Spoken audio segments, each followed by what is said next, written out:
lokuthandazela ngaphakathi nelokuzikisa. Singahlala phansi.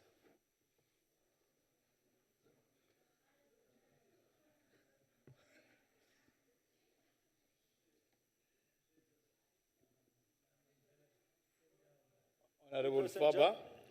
Just before we start, Chairperson, I'm a bit worried. Honorable Mampuru's got the traditional weapon here, and I'm quite worried about it. She already threatened me when I walked in. Order. Does any member wish to give a notice of a motion? Notice of a motion.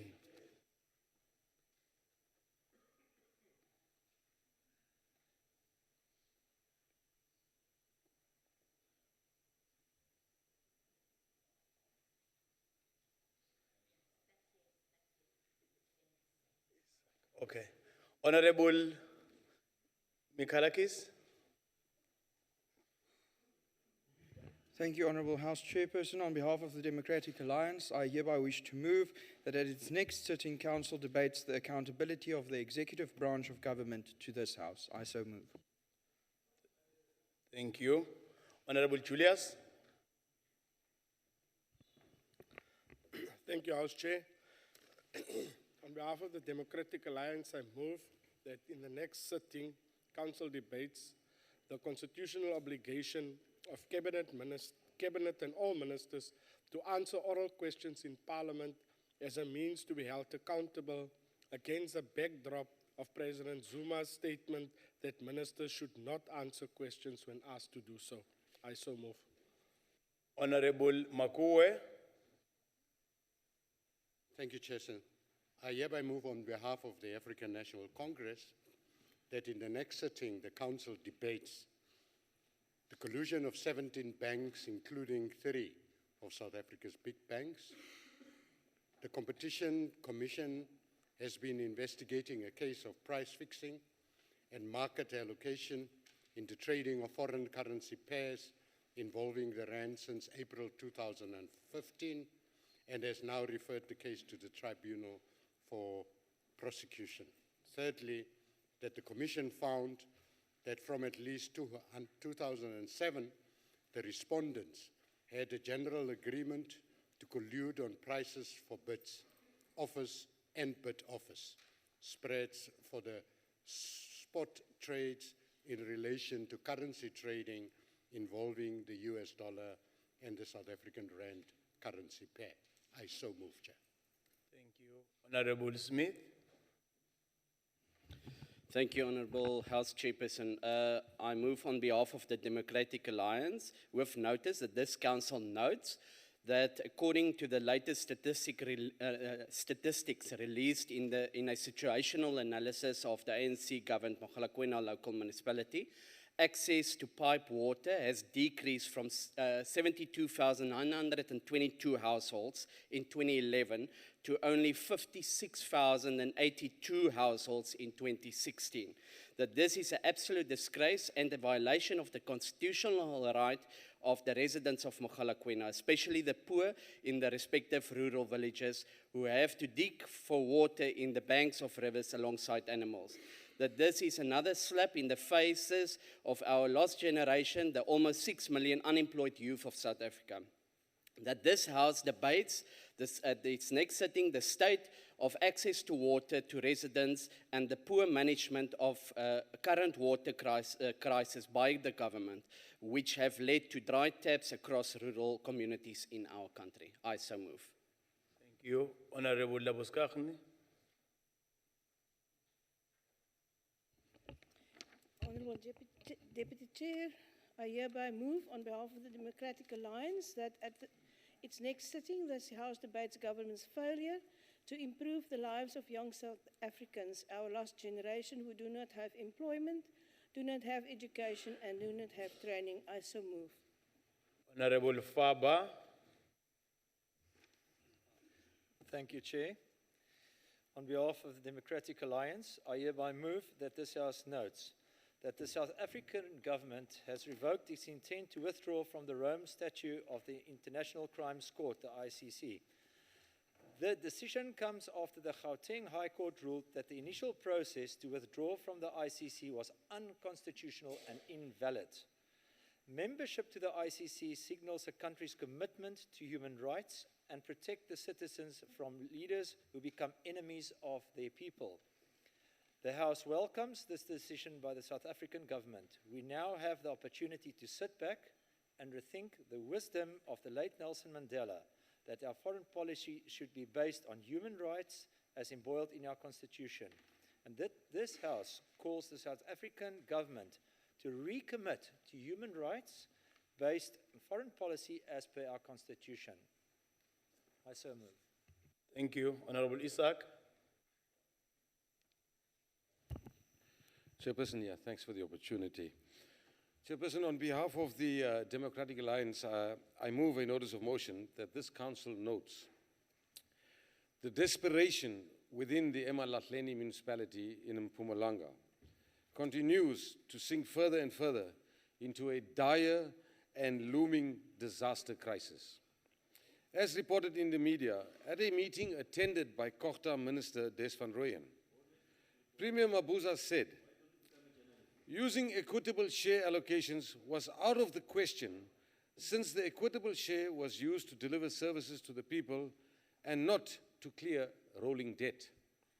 1 billion rand, Chairperson, 1 billion rand to Eskom remains unpaid, whilst the Mayor, Nchalin Charlie, and Municipal Manager Theo van Vieren are resorting to desperate measures to find temporary quick fix solutions, such as disposing of municipal land without up-to-date valuations. Emalahleni has had 6 repayment agreements with Eskom, but has never managed to uphold a single one, due to its dire financial position. The worst effects are felt by the people of Emalahleni, who still face electricity and water interruptions purely due to the municipality's failure to deliver. This House requests the Select Committee of Kochta to investigate this and make urgent recommendations to the NCOP on the state of Emalahleni municipality. I so move. Thank you, Chair. Thank you. Honorable Luana. Thank you, Chairperson. I hereby move on behalf of the African National Congress that in the next sitting, the Council debate as follows. 1, the possible regulation of the exorbitant fees charged by the private healthcare center. 2, healthcare is a very important human right that must be defended all the time and cannot be left solemnly in the hands of the private sector. 3, we must also defend the rights of the previously disadvantaged to receive a high-quality healthcare services just like their rich counterparts. I so move. Thank you. Honorable Engelbrecht. The last one. Mr. Chair, this is a motion without notice. Okay.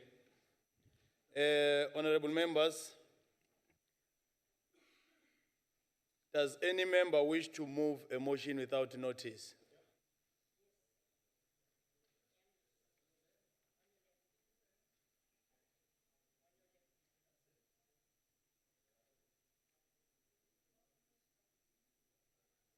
Honorable Pambos Puwana. Thank you, Chair.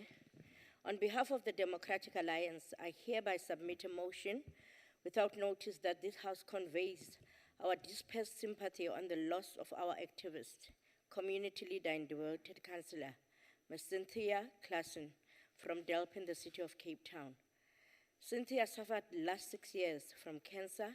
Her dedication and commitment to her work will always be remembered as having positive impact in our people's life. Our sincere condolences to her family, and may her soul rest in peace. I so move, Chairperson. Is there any objection to the motion? The motion is agreed to in terms of Section 65 of the Constitution. Honorable Hatting. Thank you, Honorable Chair.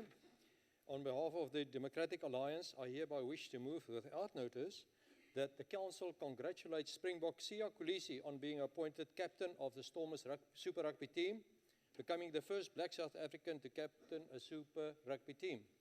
Leading his team out on Newlands on Saturday evening, the 25th of February, in his first appearance in his new role in a classic North-South derby against the Bulls, Kolisi not only led his team to a 37-24 victory, but also scored a try in the 50th minute. You're trying to distract me. Is there any objection to the motion? The motion is agreed. The motion is agreed to in terms of Section 65 of the Constitution. Honorable Faber. Chairperson, just on a point of order, we understand that heckling is allowed in the House.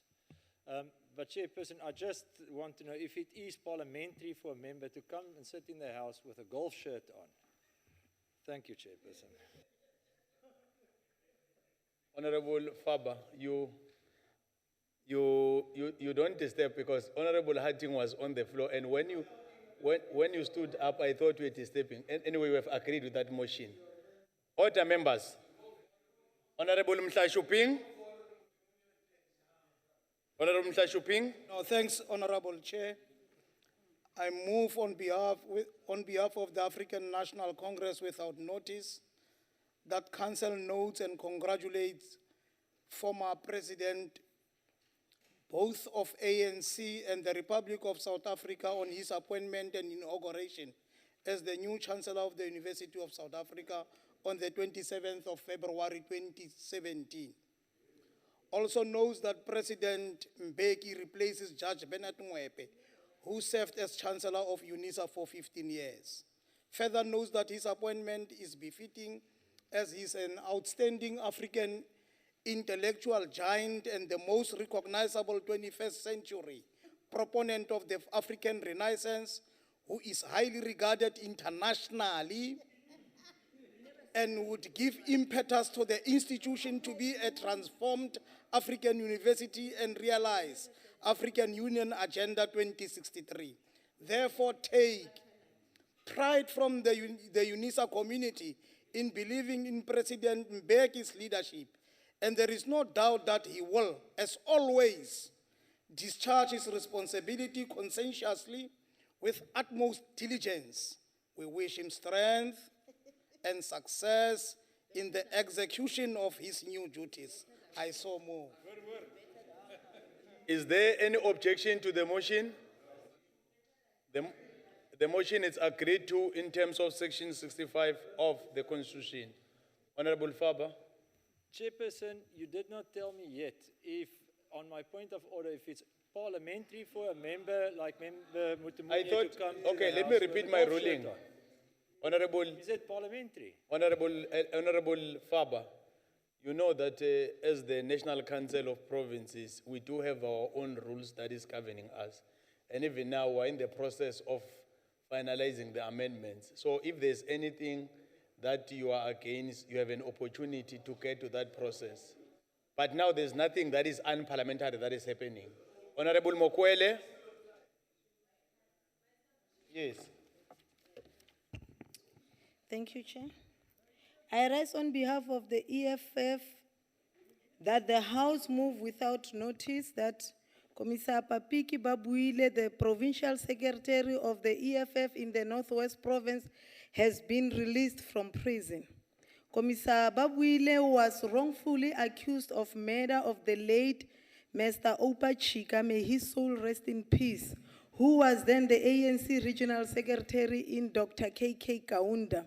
Commissar Papiki is a well-respected person within his community of Klerksdorp, a father and a loving husband to his wife, Mphoba Buile.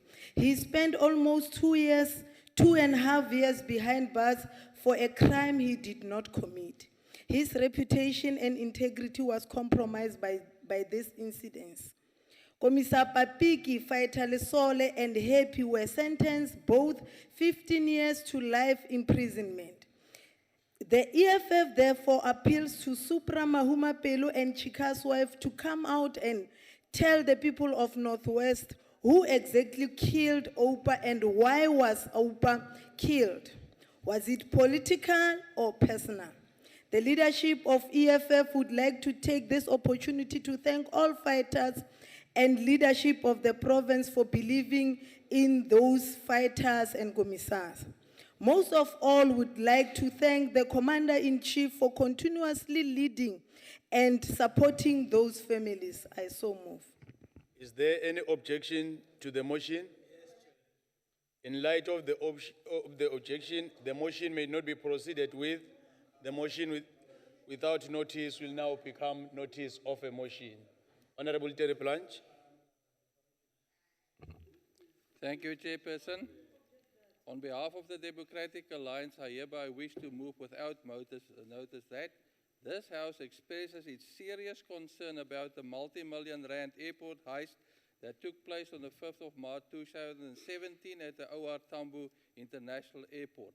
Further, this House requests the Minister of Public Enterprises and the Commissioner of the South African Police Service to appear before the relevant select committee to account to how it was possible for these criminals to get access to the airport disguised as members of the police using a marked police vehicle.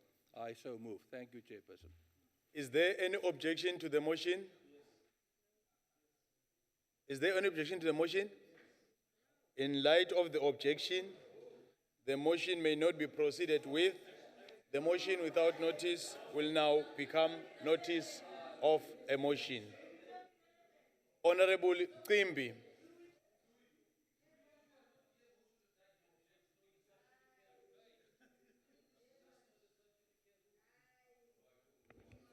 Thank you, Chairperson. On behalf of the African National Congress, I hereby move without notice that the Council notes with deep concern that 25 people have been left homeless after a fire destroyed 10 informal houses in Vryhond on Monday afternoon. I also note that the cause of the fire is not known at this stage. I appreciating the efforts of the firefighters that brought the fire under control. However, the root cause of the fire must be investigated. Therefore, call upon the relevant authorities to give the necessary support to the victims. I so move, sir. Is there any objection to the motion? The motion is agreed to in terms of Section 65 of the Constitution. Honorable Chetty.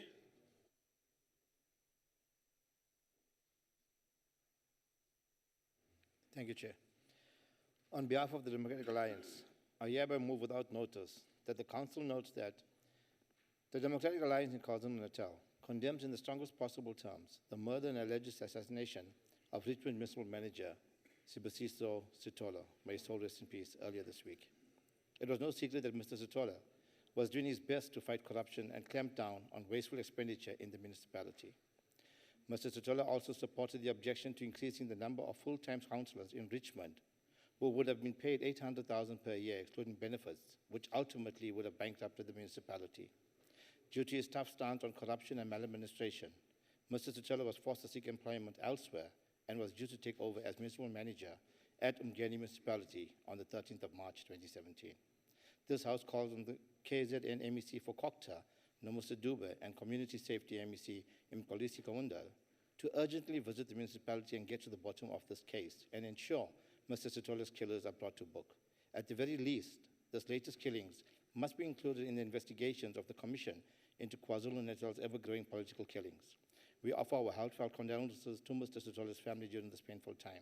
Our thoughts are with the Sitola family, and our deepest sympathies go out to them. I so move. Is there any objection to the motion? The motion is agreed to in terms of Section 65 of the Constitution. Honorable Matevula. Nakhensa Mthamashitulu. Hi ku yimela vandla ra EFS ndzi yima ndzi lava ku huvo yi tiva leswi landzelaka. Ndzawulo ya dyondzo ya hina eLimpopo yi tsanga swikolo eswifundzhenitsongo swo fana na Mopani, Vhembe, Capricorn, Sekhukhune and Waterberg. Vana va swikolo leswi landzelaka va manyane ngopfu etitlilasini. Swikolo swo fana na Ngonyama High School, Ukuthula Primary School, Phadi Primary School, Govani Primary School. Infrastructure ya swikolo leswi yi hlakarile swinene. Vana va nge pfuki va kume dyondzo yo tshamiseka eka swona. Vana va ti MEC va dyondza swikolweni swa valungu. Tanihi EFF hi rhamba mfumo lowu rhangelaka hi ANC ku pasisa milawu ya vana van'watipolitiki va tirhisa swikolo swa mfumo na susumeta. Is there any objection to the motion? In light of the objection, the motion may not be proceeded with. The motion without notice will now become notice of a motion. Honorable Isaac. Thank you, Chairperson. On behalf of the Democratic Alliance, I hereby move a motion. Chairperson, I need to be protected here. You are protected, Honorable Isaac. On behalf of the Democratic Alliance, I hereby move a motion without notice that this Council notes that the DA will approach the SAPS and the Hawks for an investigation into Mpumalanga held MEC, Honorable Gideon Mashigu, for violating the provisions of the Public Finance Management Act 1 of 1999. MEC Mashigu did not launch an investigation into the irregular expenditure, Chairperson, of 1.9 billion rand that was incurred during the 2014-15 financial year. The former head of department, Dr. A.M. Morake, went on to incur a further 1.9 billion in irregular expenditure in the financial year 2015-16, before he was then replaced by the current HOD, Dr. S. Mohangi. Government officials, Chairperson, are not being held accountable for their actions and continuously escape the arm of the law. Yes. Money meant for the people, Chairperson, must honestly in this country be spent on the people. I thank you. Is there any objection to the motion? In light of the objection, the motion may not be proceeded with. The motion without notice will now become notice of a motion. Honorable Mtimunye.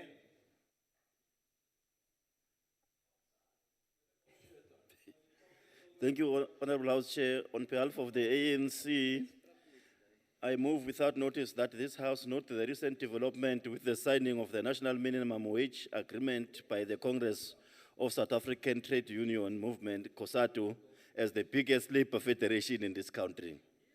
That this event marks a giant leap towards the operationalization of the long-awaited national minimum wage in South Africa, further believing that the signing of this agreement by COSATU has sent a clear message of distancing itself from the anti-worker posture adopted by some political parties in this House, including the DA of Honorable Faba. Therefore, congratulates the leadership of COSATU and its affiliate to putting national interests of the workers above narrow ideological and political consideration. I so move, Chair. Is there any objection to the motion? In light of the objection, the motion may not be proceeded with. The motion without notice will now become notice of a motion. Honorable Julius. Thank you very much, House Chair. On behalf of the Democratic Alliance, I hereby move with notice that the current state of affairs in the ANC-run government paints a bleak picture of the future of South Africa. Governance under the ANC has hit an all-time low. This is illustrated by PRASA and the 350% salary hike the CEO received, SABC's power play, the SASSA crisis, the collapse of the South African Post Office, Eskom and its alleged unnecessary load shedding, state capture and the Guptas, domineering CEOs and in SOEs, suspensions without pay for years within the public sector, the deaths of mentally ill patients at Life Esidimeni, policy uncertainty of the ANC, jobs for cadres, high unemployment, slow economic growth, and the endemic corruption. The only way to secure a better future is a change in government. The DA proves where we took over governance, we root out corruption and deliver better services. These are some of the reasons why voters abandoned the ANC in the 2016 local government elections. And Chairperson, these will be the reasons why voters will vote against the ANC in the 2019 local national elections. I so move. Is there any objection to the motion? In light of the objection, the motion may not be proceeded with. The motion without notice will now become notice of a motion. Honorable Mlambo. Thank you, Honorable House Chair. I hereby move without notice on behalf of the African National Congress that the Council knows with sadness the death of the ANC struggles veteran and former Robben Island prisoner, Monde Kukwana, who died of heart complications at the East London Private Hospital on Tuesday, the 21st of February, at the age of 68.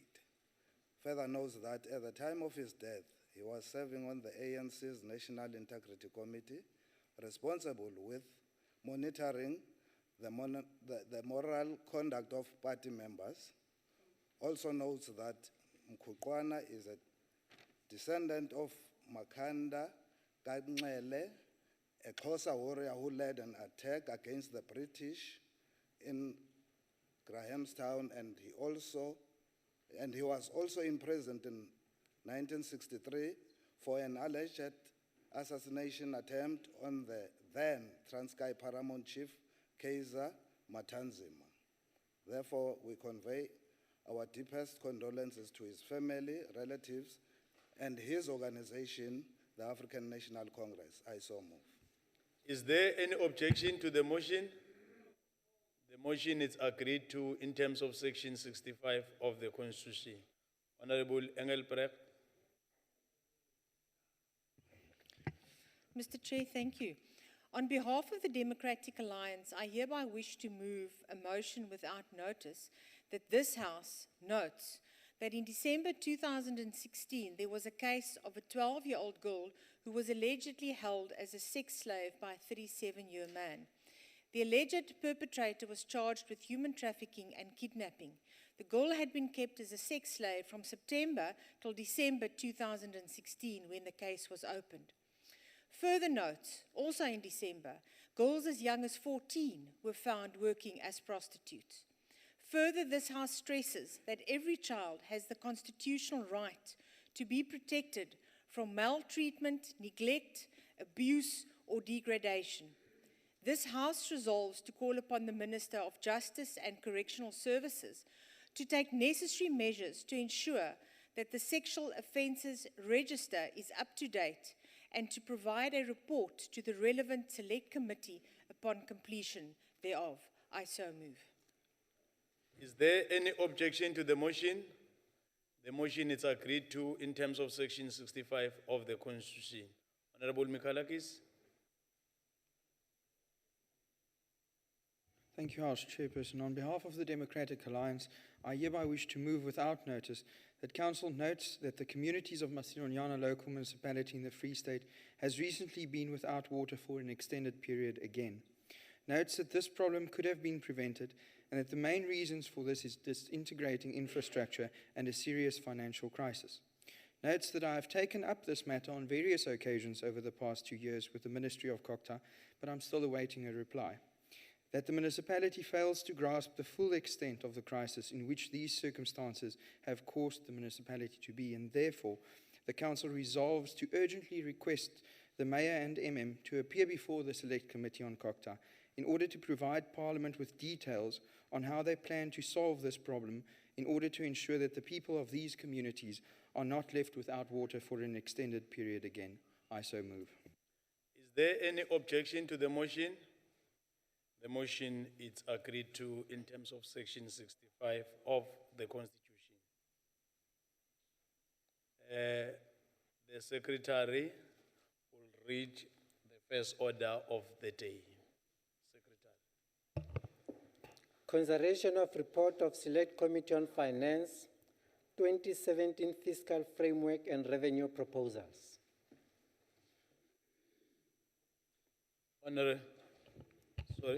Honorable Labuskagni.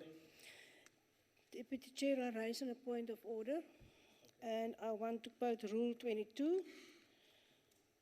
The business of the Council to be attended in at the sitting of the Council must be set out on the order paper arranged by the Chief Whip of the Council.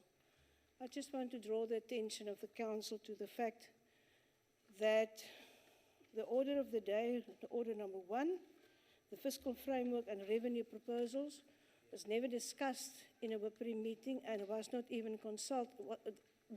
Our party was not consulted by this. So I read this on the order paper when this order paper came out. And that was the time that was given to us as a party to prepare. I find it this is a very concerning situation. Thank you. I'm not going to be able to make justice to the point of order raising Honorable Labuskaghene, but suffice to rule that the issue will be considered. I'm not going to subject the meeting to discuss what you are raising, but it will be attended to and you'll get the proper response why it was done that way if the rule was not adhered to. Not unless there's something different. Honorable Mokwele.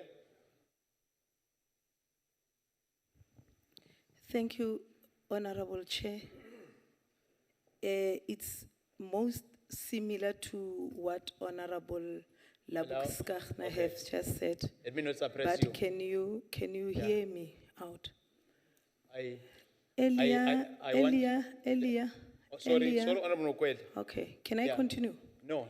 Before you continue. Okay. Yeah, if it's almost related to what Honorable Labuskaghene is raising, I'm saying a due process will be attended to. I'll take the issue to the chair so that it can be addressed accordingly. But I'm saying won't be proper for me to subject the House now to discuss it. And I'm not saying she's out of order, and I'm not saying she's in order. But I'm saying it's going to be attended to see why this rule was not respected if the allegations are true. Thank you, Chair. But can you now hear me, my other side of the story? Earlier this month, we had a multi-party meeting with the chairperson where I think it is relevant if I raise this matter in this House so that whatever resolutions that will be taken about the matter be recorded as such. We had a meeting where there was a crisis in terms of the chief whip of this House. Honorable Mokwele, can you take your seat so that I can, take your seat. Let me address it. Anything that is related to something that is in the order paper and this rule was not respected is going to be addressed. And any other issue, I know we do have an acting chief whip. I know he will want to say something to respond. But once I give you an opportunity, I'll be forced to give him, not only him only, and Honorable Kaula will do the very same thing. Honorable Kayla will do the very same thing. So for that reason, I'm appealing that let's agree that the appropriate forum will address adequately this very issue you are raising. I'm not dismissing it. So that is why I'm appealing that let's continue, it will be addressed. Okay. I agree with you, Chair, but the issue that I'm raising, I'm afraid that it doesn't fall in any structure within Parliament. I don't know where is it going to be addressed. No, listen, Chair. Last, when we were discussing this I don't want to get to that. That is why. But listen first, and then you will do your ruling. Because when we were discussing the matter, we were told that that is the matter of a council. A council needs to deal with it. So how are you going to deal with it, and when are we going to get the response? That is my question, sir. I need to know. Yes. Sure. I'm saying to the House, I've already welcomed even special delegates. They are not even privy. They don't understand what we're discussing now. They are here for another business. And the House is sitting now here. I'm not dismissing your issue. I'm saying, as somebody presiding a House chairperson in the NCOP, I'll take the issue to the chairperson, to the leadership, and the issue will be addressed in detail, and you'll be afforded an opportunity to present. And the acting chief whip will also have an opportunity to respond. I was even making an example of other parties that might want to have an opportunity to raise whatever. Let's get to the issue as raised by Secretary. Let me invite Honorable De Pierre. Honorable De Pierre.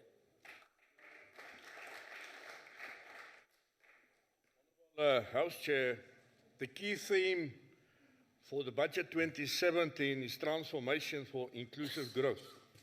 The Minister said, and I quote, "Our growth challenge is intertwined with our transformation imperative. We need to transform in order to grow. We need to grow in order to transform. Without transformation, growth will reinforce inequality. Without growth, transformation will be distorted by patronage. Stronger and more inclusive growth is needed, Chair. The country must concentrate on transforming the pattern of asset ownership and production, promote competition and deconcentrate markets. The reality is, Chair, in South Africa, 95% of wealth is owned by 10% of the people. This must change. Chairperson, we had several engagements, presentations made by the PBO, the FFC, as well as public hearings where 10 stakeholders made presentations, and I turn to the observations. The committees note that the differences among stakeholders who made submissions on the budget are wider than is usually the case and believe that it may reflect an understandable polarization in South African society given the current economic and political climate. While some of the differences may be inevitable, the National Treasury and the committees, Parliament in general, and other relevant structures should seek to do more, to engage more effectively with a cross-section of stakeholders to secure at least a minimum degree of national consensus on the country's goals on economic growth, job creation and development. We note National Treasury's responses to the committee's 2016 Fiscal Framework Report to Parliament and requires the National Treasury to deal further with the recommendations in that report at its next meeting when we get the briefing. The majority in the committees, Chair, welcome government's commitment to radical economic transformation, which it understands to be as defined by the President in his State of the Nation address, and I quote, as fundamental change in the structure, systems, institutions, and patterns of ownership, management and control of the economy in favor of all South Africans, especially the poor, the majority of whom are African and female. It is in this context that the budget has to be located. Chair, we welcome the fact that the budget has continued to protect the provision of social services and has provided further resources for the higher education sector and ensure that there are no fee increases for needy students. The committees note the budget's continuation of the fiscal consolidation path set out in the October 2016 MTBBS. However, the National Treasury's 2017-18 growth forecast appears to be more optimistic than those by the Reserve Bank, the IMF, and the World Bank. Chairperson, the committees welcome the proposal to lower the spending ceiling further over the medium-term expenditure framework period. We also note that the debt to GDP ratio sits at above 50% and has been projected to stabilize at 48.2%, but only in 2020-2021. This is contrary to the previous projections of the 46.2% in 2019. As stated in the committee's 8 November 2016 revised fiscal framework report, the committees need to consider what might be a reasonable debt level given the country's economic growth and development goals. The committees are deeply concerned, Chairperson, about the decline in the private sector investment. Investment growth was 2.6% in 2015 as compared to 26% in 2006, and this contributed to an increase in the number of unemployed by 587,000. Government investment, Chair, has replaced private investment in conditions of declining government revenues. The committees note the decreasing revenue from corporate income tax as a percentage of total tax revenue over the last 5 years, representing 17% respectively. The committees are concerned about the largest revenue underperformance in 8 years, protected at about 30.4 billion rand for 2016-17. We note the standard considerations that the revenue shortfall could be explained by lower growth than forecast, lower wage increases, which led to lower personal income taxes being collected and reduced imports, leading to lower import duty being collected. There has been a significant change in the tax buoyancy ratio from 1.47 to 0.86. Maybe the Deputy Minister can explain to us in his reply. A revenue shortfall and uncharacteristic tax buoyancy may have been partly due to the calculated delays in processing VAT refunds for the 2015-16 year in order to claim success. Chairperson, there is support by some stakeholders for a fuel levy in order to raise additional revenues for fiscal consolidation. National Treasury needs to take more account of the regressive impact that an increase in fuel levy will have on the poor and working class who spend most on transport as a percentage of their monthly income. Chairperson, the committees welcome the proposed National Treasury improvements of the tax administration and tax collection aimed at clarifying the powers of the Minister to make regulations prescribing the duties for those who administer the VAT and Income Tax Acts, and regulations governing the reporting of information to ensure that tax administration and tax collection of PIT, CIT, withholding taxes, and VAT. Chair, there's 29 recommendations. I'm not going to address every one. The committees require that National Treasury give a more comprehensive response than it has done already to key views of the stakeholders who participated in the hearings at its March quarterly briefing to the committees. The committees broadly agree with the National Treasury approach to the interrelationship between growth and transformation as part of radical economic transformation as set out in the Minister's budget speech and budget documents. However, there seems to be a lack of understanding or agreement with the National Treasury approach to radical economic transformation from important role players in government, the state, and civil society. We strongly recommend that the National Treasury engage with the relevant role players on this approach. It is recommended that the National Treasury also plays a more active role in contributing to reducing the wide differences between stakeholders. Excuse me. We are aware that the National Treasury does make a significant contribution in this regard, and the responsibility is not that of the Treasury alone, but of all three spheres of government, the legislators and other state organs, but recommends that the Treasury seek to do more. We repeat the call made in previous reports for government as a whole to work with business, labor, and civil society to ensure greater economic growth. That the Treasury should, together with other government departments and other organs of state, do more to induce business to invest. Also us in our constituencies when we interact with that sector. The committees note that even through CIT that has been reduced as a percentage of overall taxes, the private sector is not investing enough in the South African economy. If business continues to abstain from significantly investing in the economy, the committees recommend that the National Treasury consider reviewing its reluctance to increase CIT. National Treasury needs to consider the views of stakeholders expressed in public hearings that it needs to explore alternative ways of implementing fiscal policy, such as reviewing the relevance of the inflation targeting framework, including whether the blunt instrument currently used, interest rates, is the best alternative to achieve the objective of monetary policy and support economic development. Chair, the committees require the Treasury to report on progress on the possible merger between SAA and SA Express and proposals on further funding of SAA at our next meeting when we engage with the Treasury. Based on the observations, National Treasury and SARS must provide a more comprehensive explanation for the reasons for the 30.4 billion revenue shortfall for this financial year, and importantly, what is being done to address this. This process should be taken further in the briefings that we will have with the National Treasury. Given the polarized views on the issue of possible VAT increases, the committees urge the Minister to consult widely on any decision to increase VAT.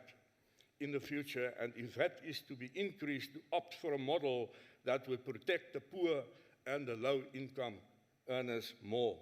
We recommend that the Treasury consider reviewing the basket of VAT consumer goods that are zero-rated to be more relevant and appropriately targeted to cushion the poorer people. Poor people also need to be educated about the zero-rated goods. It's our job when we are doing our work in our constituency. National Treasury should explore the possibilities and efficiency of higher VAT on luxury goods.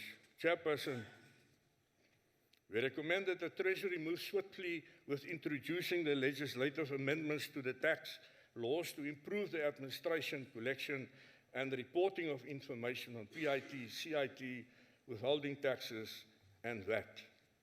The committee's chair once again expressed their concern about the unproductive relationship between the Minister of Finance and the SARS Commissioner, and recommends that the leader of government business and or the President attends to this matter expeditiously. The committees once again recommend that the SARS Commissioner report fully to the Minister as required in terms of the law, norms, and established practices, and that the Minister oversees work of SARS in terms of the same criteria.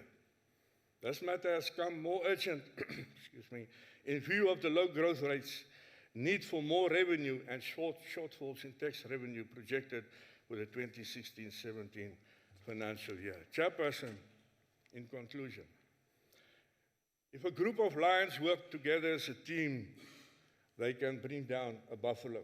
It's something to see. We can draw inspiration from Inkosi Albert Lutuli, the honorable comrade, when he said, "I believe that here in South Africa, with all diversities of color and race, we will show the world a new pattern of democracy. There's a challenge for us to set a new example for all. Let us not step aside to this task." Chairperson, I believe we can do it. The DA reserved its position on this report. The committee supports the fiscal framework revenue proposals 2017. Thank you. Thank you.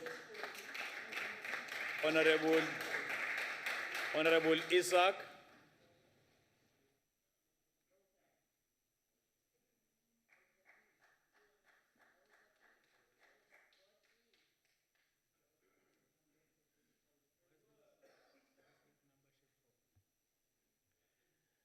Honorable Chairperson, members and colleagues, Deputy Minister in the House, fellow South Africans, it's great to be here and to have to explain the other side of the coin. The fiscal framework, I'll go slowly so we can adapt this and catch this first paragraph because it's a mouthful. The fiscal framework, as mandated by Section 77 of the Constitution and the Money Bills Act, outlines government's revenue spending and borrowing projections over the medium term. It forecasts that revenue of 1.66 trillion, which is about 30.1% of GDP, that we will attain revenue of income of 1.6 trillion, that we will have an expenditure of 1.81 trillion, which is about 32.7% of GDP, and that our country's economy will be obstructed, I repeat, and that our country's economy will be obstructed by a budget deficit of some 145.8 billion, which is about minus 2.6% of GDP by the financial year 2019-20. Our net loan debt, Chairperson, is projected then to reach 2.6 trillion, which is 48.1% of GDP in 2019-20, which is only 3 years away. That debt is the equivalent of a debt of 47,000 rand per person in South Africa. Just think about this. That debt is equivalent of a debt of 47,000 rand per person in South Africa. And these are realistic figures which come out of the budget. It's not thumbsuck. And as a country, we are witnessing how excessive debt results in debt service costs. now projected to reach some 197.3 billion in 2019-20. Thus, Chairperson, in 3 years' time, we will spend more money on debt service costs in this country than we will be spending on health, which is projected at 170.8 billion, defense, police, and justice at 190.03 billion, higher education, of course, at 68.95 billion, or social protection of some 164.93 billion in this year. So I'll try and simplify all of that. According to the main budget of 2017, the net loan debt is only going to stabilize at 48.2% of GDP in financial years 2020-21. Thus, the Democratic Alliance has proposed that government considers implementing a debt ceiling in South Africa. Our economic growth is projected at 1.3% for 2017, up from 0.3% in 2016.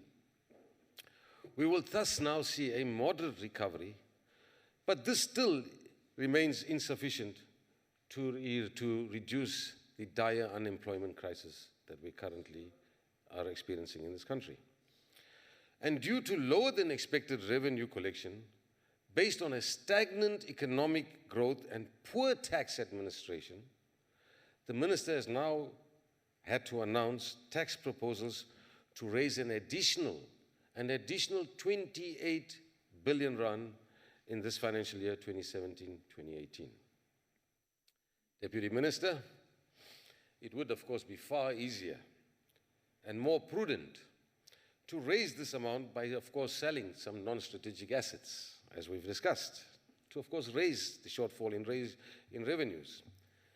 The former minister began this process, and of course we welcomed his decision to sell government stake in Vodacom at that time, which then raised some 25.4 billion rand in revenue in the financial year 25-16.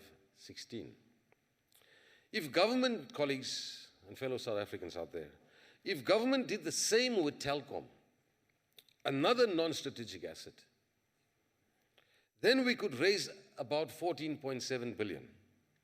Instead of now forcing the lower income earners of this country to fork out even more money because, sadly, of a greedy and irresponsible ANC government in power today.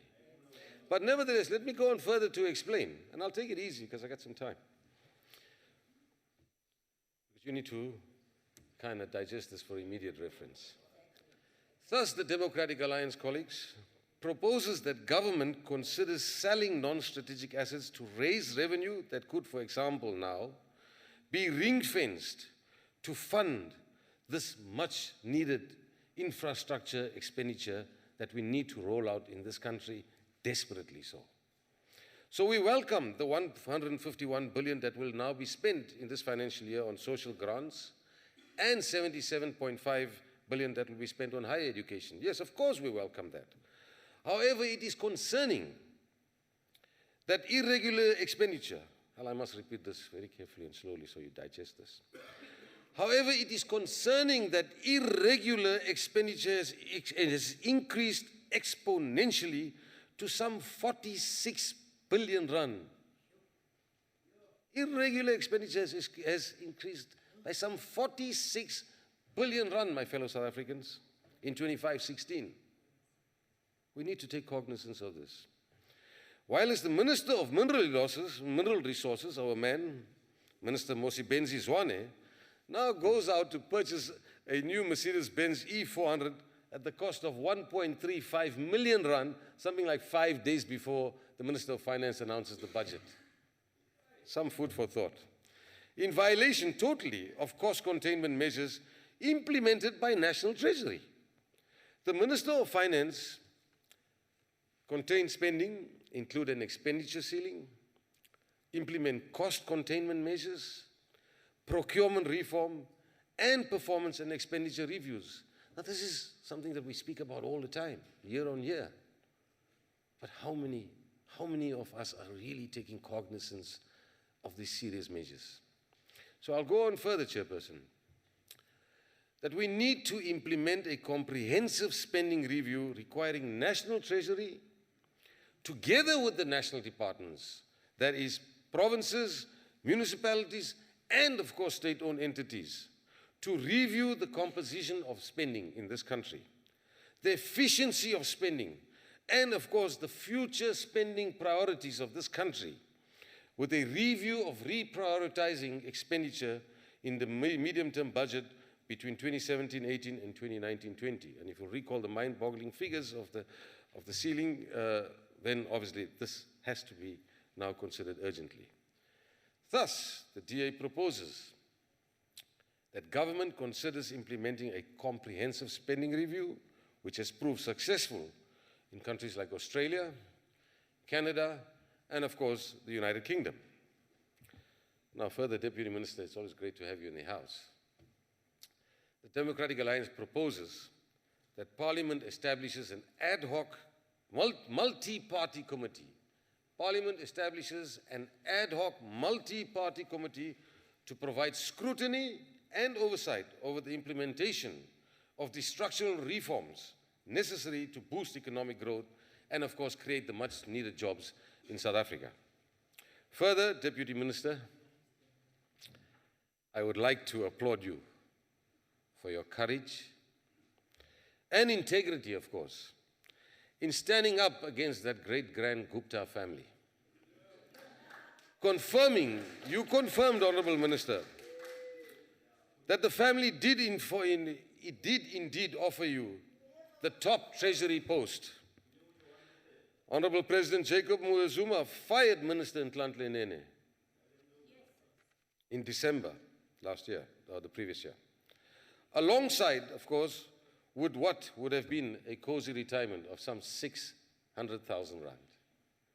Deputy Minister, it seems as if that now you have turned down this money, that floodgates for applications for your job and your current position have now opened up. Of course, both Mr. Sifisiso Buthelezi and, of course, Mr. Brian Molefe seem to be aspirant deputy ministers of finance. However, Deputy Minister, should you get to your office, Deputy Minister, should you get to your office and find that an aspirant candidate is suddenly occupying your seat or your office, you know you are always welcome to give the information to the DA as to why this happened. Honorable colleagues and my fellow South Africans, it is without doubt that the Democratic Alliance does not support this bill. Colleagues, I thank you for the opportunity. Thank you. Thank you. Honorable Chabangu.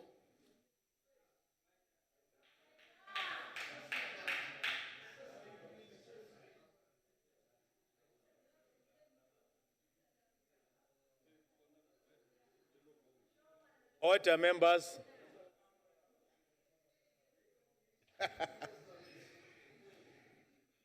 House Chair,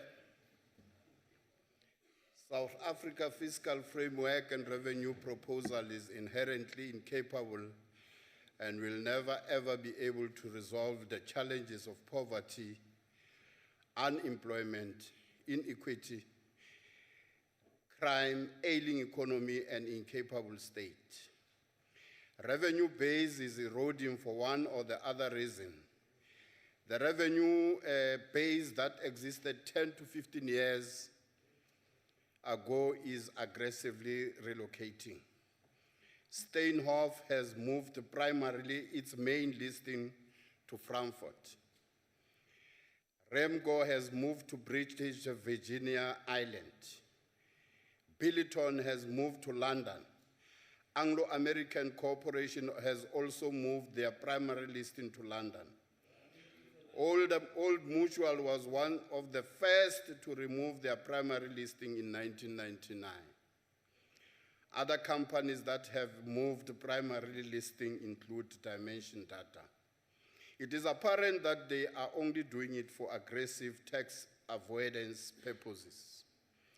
This is evidenced by the year-on-year revenue growth that has decreased from 19% in the year 2000 compared to an average on 10% in the last 10 years.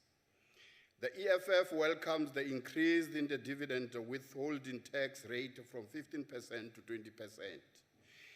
And we are of the view that it must be increased to well more than 40%. The same goes to the corporate income tax that has remained marginal. It must also increase to well over 50%. Now the issue we want to speak to, which the fiscal framework did not speak to, is black economic ownership. Blackstone once said, I quote, "Legislation alone cannot create relations or change attitudes, but it can set clear standards of acceptance behavior and provide redress for those who have suffered in the hands of others. If law can play a repressive role by sanctioning racial segregation and discrimination as it has done in Nazi Germany, the American South, Rhodesia, and South Africa, it can operate with equal force in the opposite direction by declaring that equality of opportunity, regardless of race or color, is to pursue a major social objective. It is a statement of public policy by Parliament intended to influence public opinion," close quote. It is a high time that we legislate black economic ownership, and these are the three areas that we need to legislate. Number one, we must legislate black inclusion in the economy at a minimum of 50%. This is a minimum because black people make up of more than 80% of the total population. Secondly, majority of business licenses issued must be given to black companies, banking license, mining license, insurance licenses, and other licenses. And lastly, 50% of government procurement must be from companies that are black-owned. The kind of a black economic ownership must not be like the failed BEE that has only benefited the few politically connected. The kind of black economic ownership must include employees, share ownership schemes, and cooperative share ownership scheme to ensure maximum inclusion of majority of black people in the economy, including you, my friend at the back there. This Parliament must pass a Black Economic Ownership Act, not empowerment. Thank you. Thank you. Honorable Mohai.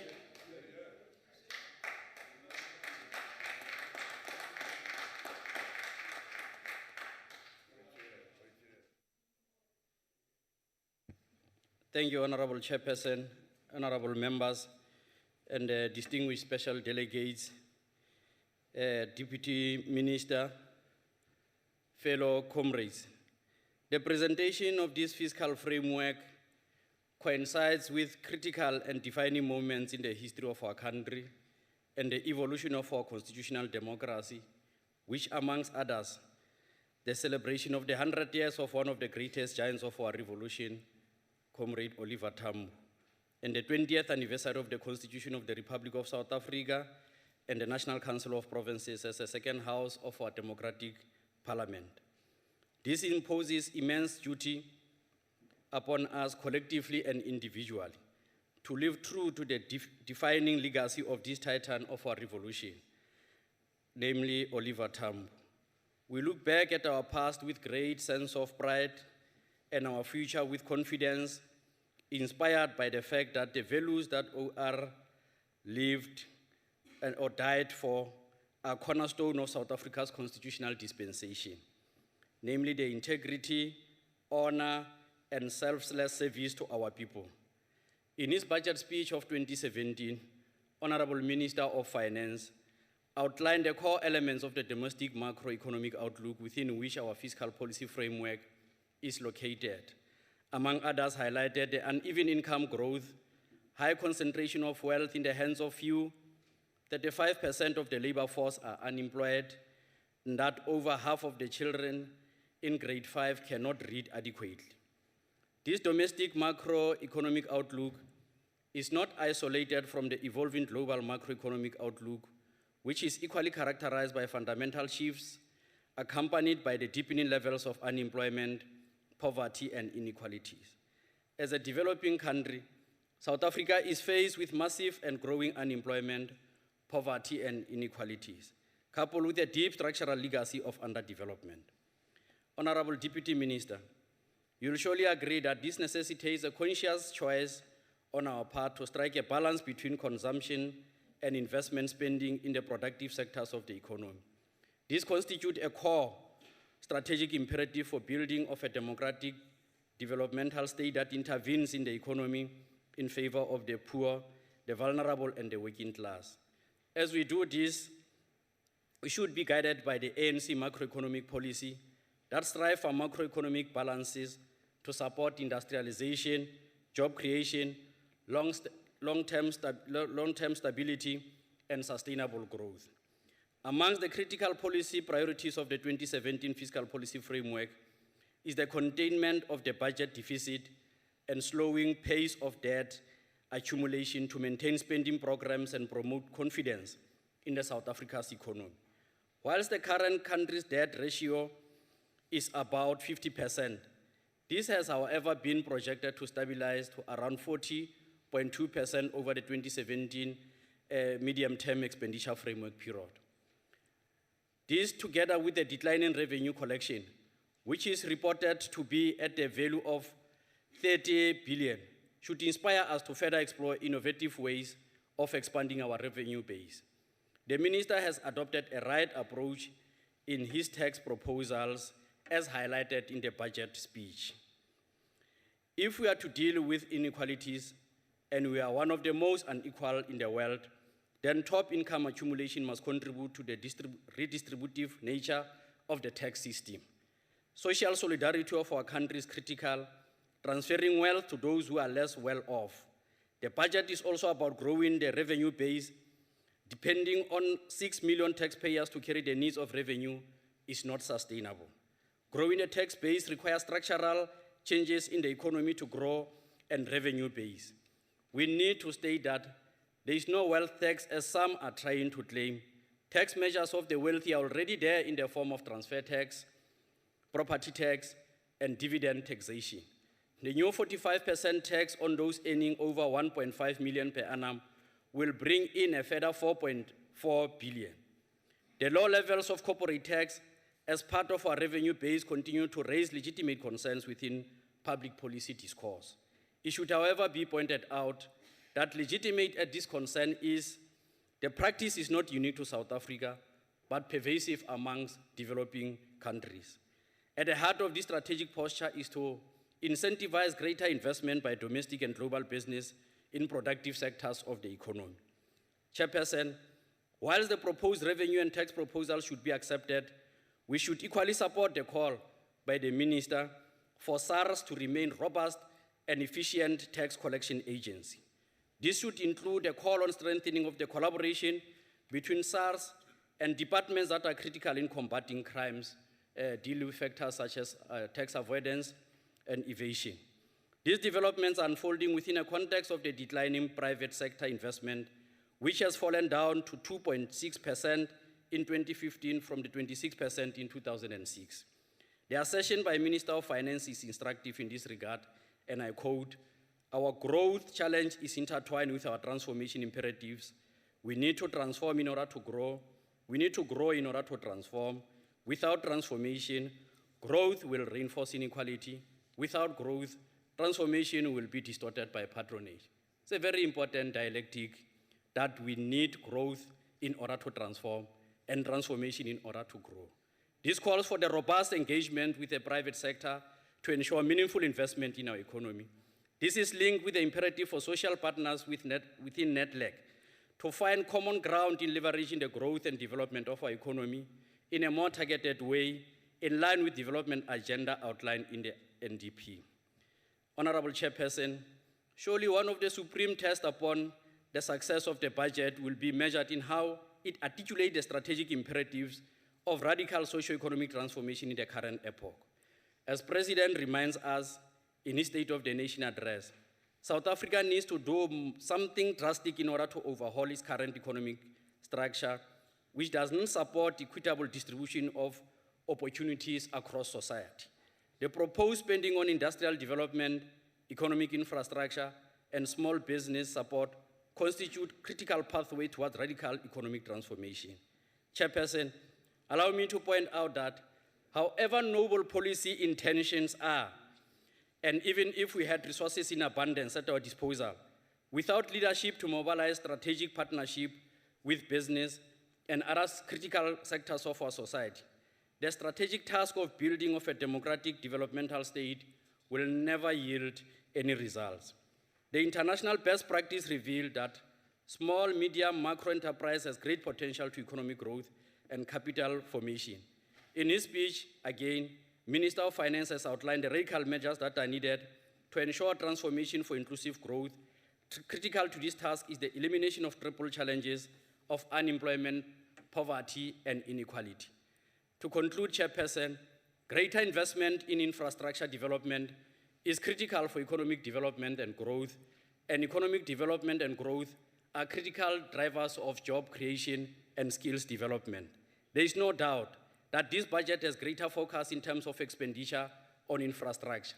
The challenge, however, Deputy Minister, is the ability to deliver this infrastructure within specified quality, schedule, and cost.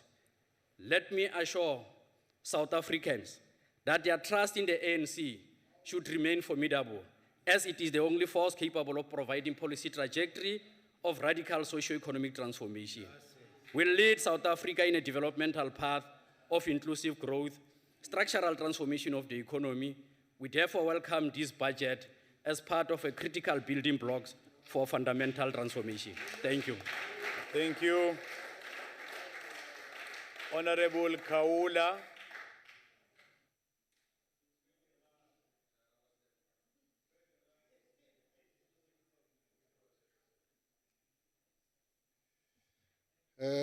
Honorable House Chair, Honorable Deputy Minister, the Minister of Finance this year presented the budget under very trying times and circumstances inside and outside the country and inside and outside government.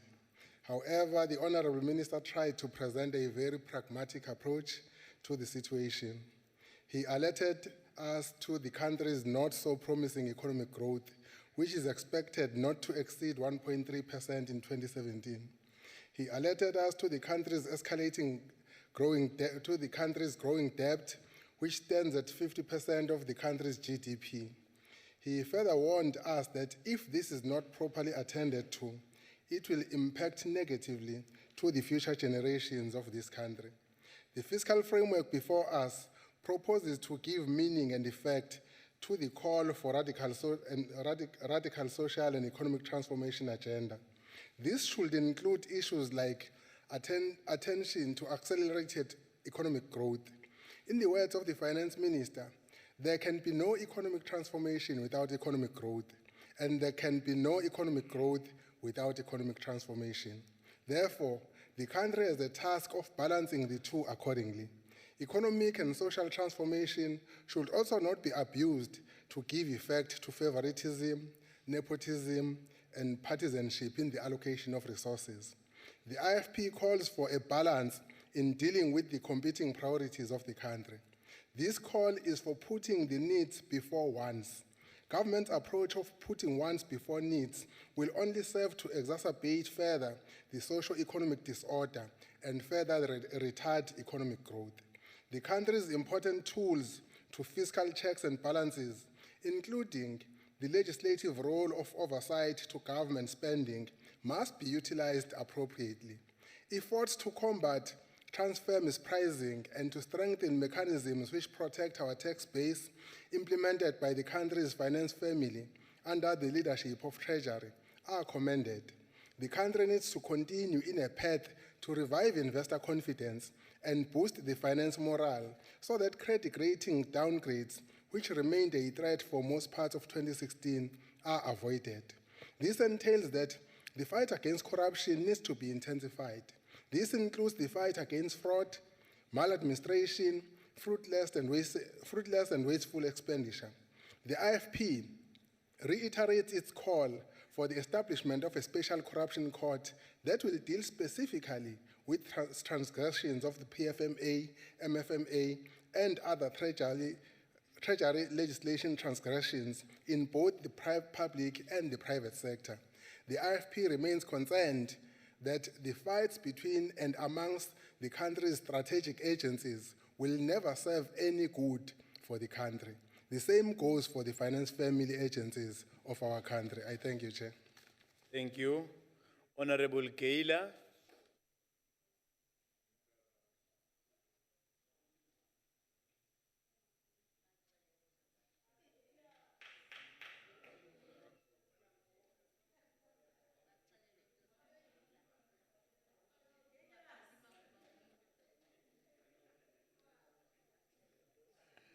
Thank you, House Chair.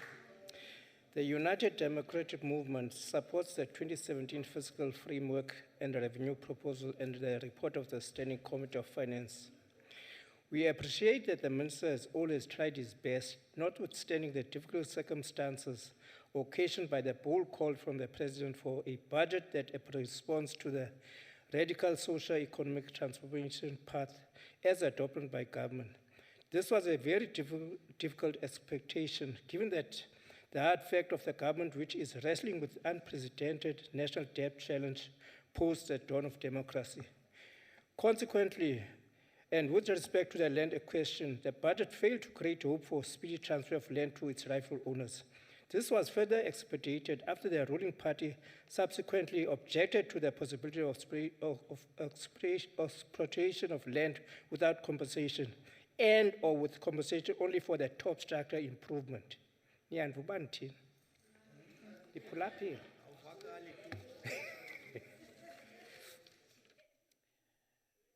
Although the Minister had difficulty to maneuver for a radical budget, he has, however, confirmed that our monies as South Africans are in good hands. That is what all such good citizens of this country at least want.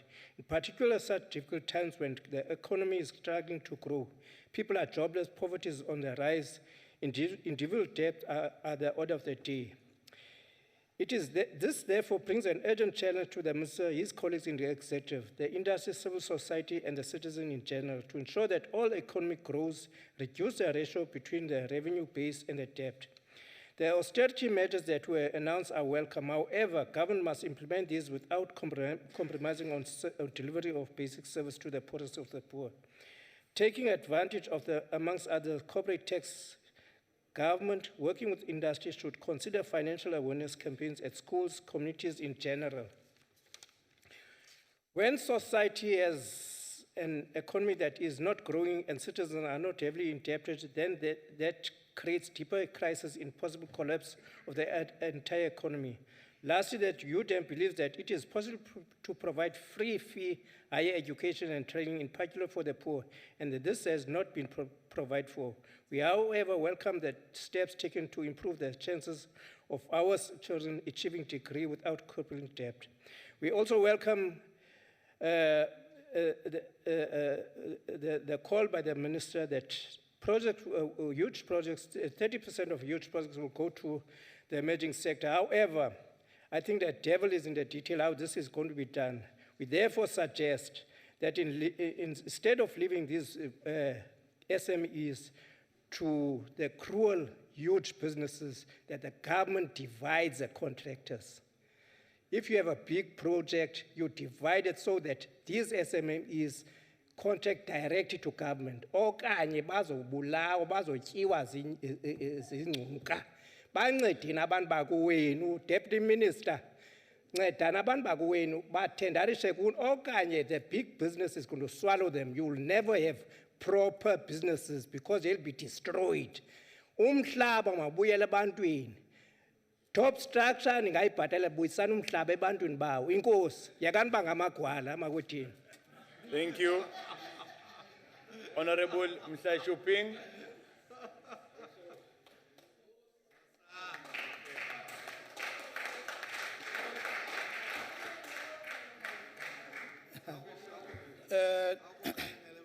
Thanks, Honorable Chairperson, House Chairperson, Deputy Minister of Finance, Special Delegates, Chairperson of the Finance Committee. Thanks for the opportunity, at least, that you have given me to come and sweep today, you in particular. Members of this august House, guests, if they are there in the gallery, or guests in the gallery. I stand before you this afternoon, not as a messiah who would bring a solution to the economic, who presupposes that I can bring a solution to the economic crisis facing South Africa and the world. I shall never, and we will never claim to have solutions for the economic crisis that is facing the world at the moment. But as the African National Congress, we've got good policies that seeks to address the imbalances and the injustices that were created by the then government that sought to only limit certain privileges to those who were privileged at that point. But fellow compatriots, South Africans, I proudly stand before you representing a view crafted in 1955 by our forefathers. A vision and dream for South Africa. It was not drafted yesterday. It was not drafted when the Democratic Alliance was born. It was drafted in 1955. The people's budget that was presented before you, South African population, citizens of this country, the minister, amongst other things, stated that wealth in South Africa is owned by 10% of the people. 10%. Anybody who rejects this budget would want this situation to perpetuate and to remain as it is, that 10% of the people in this country should remain with the wealth of this country while the majority suffer, and in particular black people. And that is what the ANC is trying to address and redress, to make sure that the majority of the people in this country enjoy these benefits.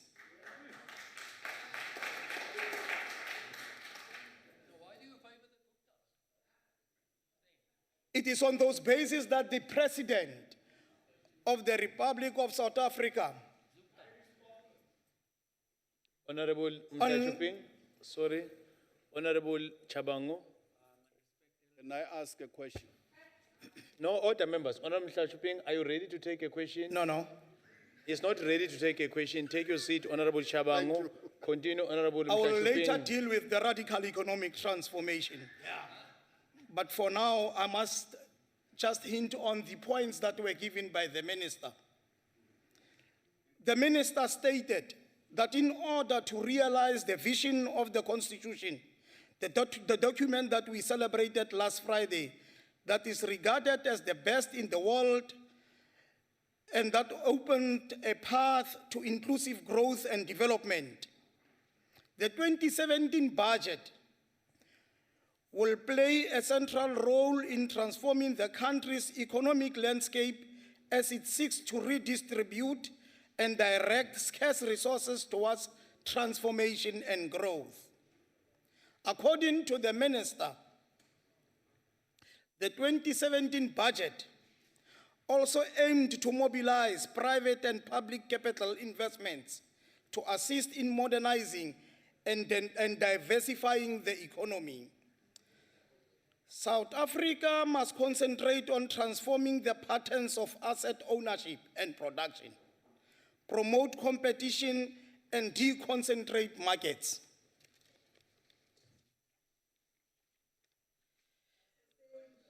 It is encouraging to note that the South African economic slowdown appears to have bottomed out.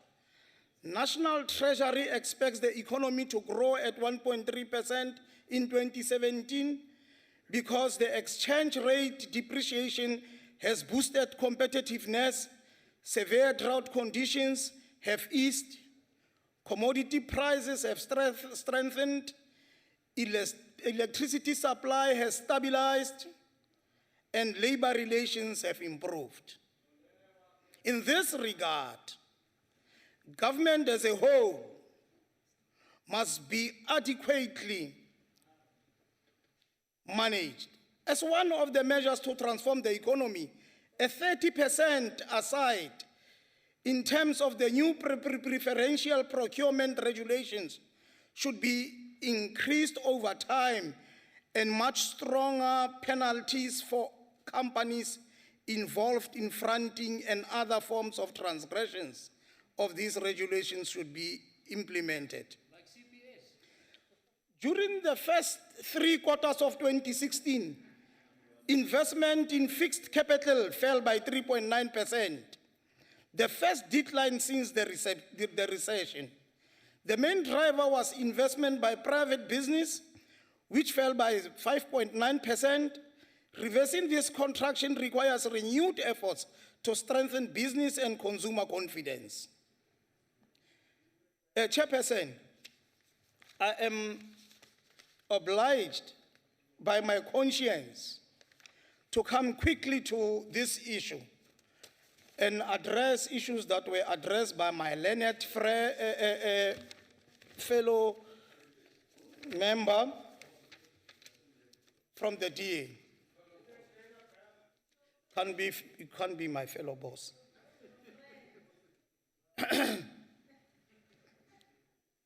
The issue of land is very critical, and ownership, as the President has stated. Land ownership in South Africa is very critical. And the most important aspect of the land is that South Africa and South Africans, in particularly black people in South Africa, were never workers but tillers of their own land. They had cows, they had sheep, they had land, they had everything. They depended on themselves for survival. They never depended on anybody. So it is critical. And we owe it to the South African population that we restore the land back to its rightful owners. Chairperson, it is very, very disturbing. Honorable Esak comes to this podium and says, 47,000 rand is owed by each and every citizen. It is his own calculation. I don't know how scientific it is, where he gets it. That I'm included in that 47,000. Now, I don't remember, and I must represent the South African population. Honorable Tashuping, sorry. Honorable Isaac, why are you standing? Obviously, Chairperson, I would like to see or hear if my learned colleague will please take a simple question from me. Honorable Tashuping, are you ready to take a question? No. He's not ready to take a question. Take your seat. Take your seat. Continue, Honorable Tashuping. The matter here, and which is very critical, is that if South Africans, 047 is from when up until when? Was it when I was born? Because I never participated in the economy of this country. And when is the 47,000 calculated? From which point to which point is it calculated? If it is then scientifically calculated. He talks about poor tax collection. My recollection of facts is that South African Revenue Services is the best run. And it has received the best audits. It is only Honorable Isaac through his eye that he sees poor tax collections, which is not seen by anybody. Hey, Honorable Isaac. Chairperson. Order, members. We cannot come here and speak about minister that he has bought a car for so and so and so much. You see, prior to 1994, we never knew the amount that was given to ministers, to whoever who was in government as to what was the value of the cars that they drove. But what is important in this government is that we are transparent. We tell the public, because this is the taxpayers' money. Over and above that, Honorable Esa does not tell the South African public that Minister Msebenzi has gone out of the ministerial handbook and done something very illegal. He only mentions figures to the South African population, and he doesn't say, was it within the law? And there is no law that has been transgressed. Honorable Mhlashuping, I'm afraid your time has expired. We support the budget. The Honorable Deputy Minister of Finance, Honorable Jonas.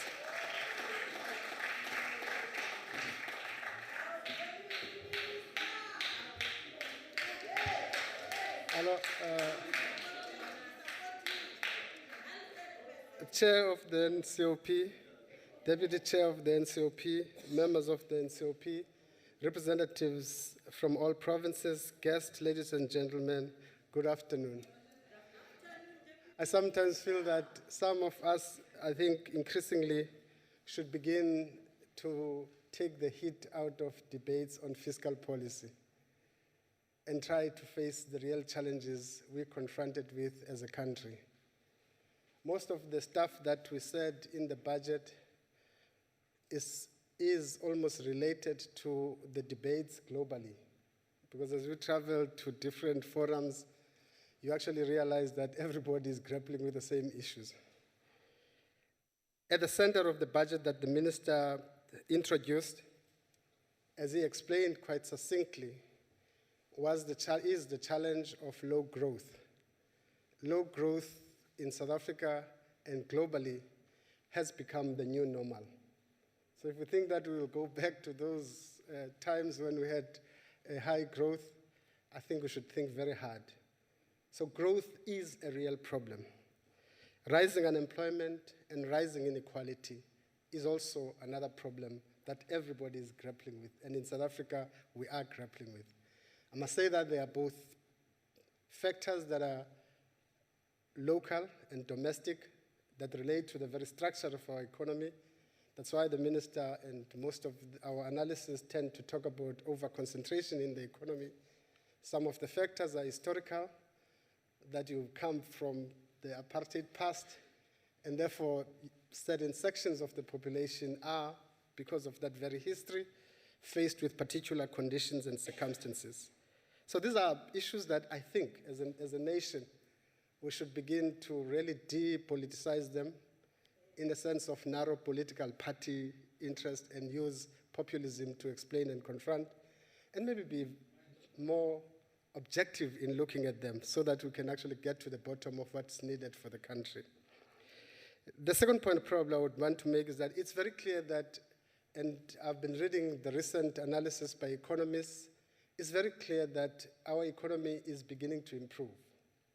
And the latest report I saw suggests that we are actually gradually moving in a more positive direction in terms of growing the economy. Part of it, I think, is driven by the increasing commodity prices. Being a commodity-based economy, commodity prices have a huge impact on the growth of our economy. Another element of it is, of course, improved labor relations. And if you look at the number of strikes in the last 18 months, we've made a major stride in improving the labor relations environment in the country. The other element relates to electricity supply. The consistency of our electricity supply has also had impact on growth in a very positive way. The exchange rate equally has an important impact. Of course, there's a natural factor also. Drought has also eased. It has also an impact on the levels of growth and shows the growth prospects for the country. We must also contend with the fact that there are still huge risks that we face. Some of them, of course, are domestic, and many of them relate to probably the levels of certainty, policy certainty in our country.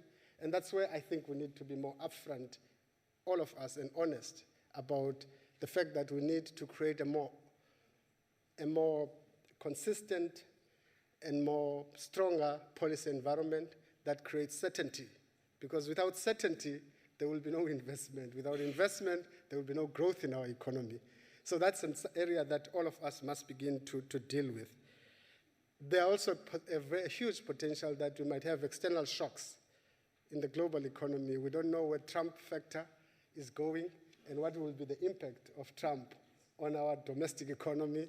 Brexit, for instance, we don't know how it will impact on our economy, and a host of other issues that are happening globally that are likely to have impact on our economy. Given these circumstances, we also need to guard against something else, which also impact on certainty, which is populism. And I think when times are tough, we normally we hide with populist slogans and populism. And populism is good because populists only identify the problem. They cannot tell you how to solve it, nor will they participate in solving it. So it's important that we actually guard against populism. And I'm very objective to say that populism is not only within opposition, it's also within the ruling party sometimes.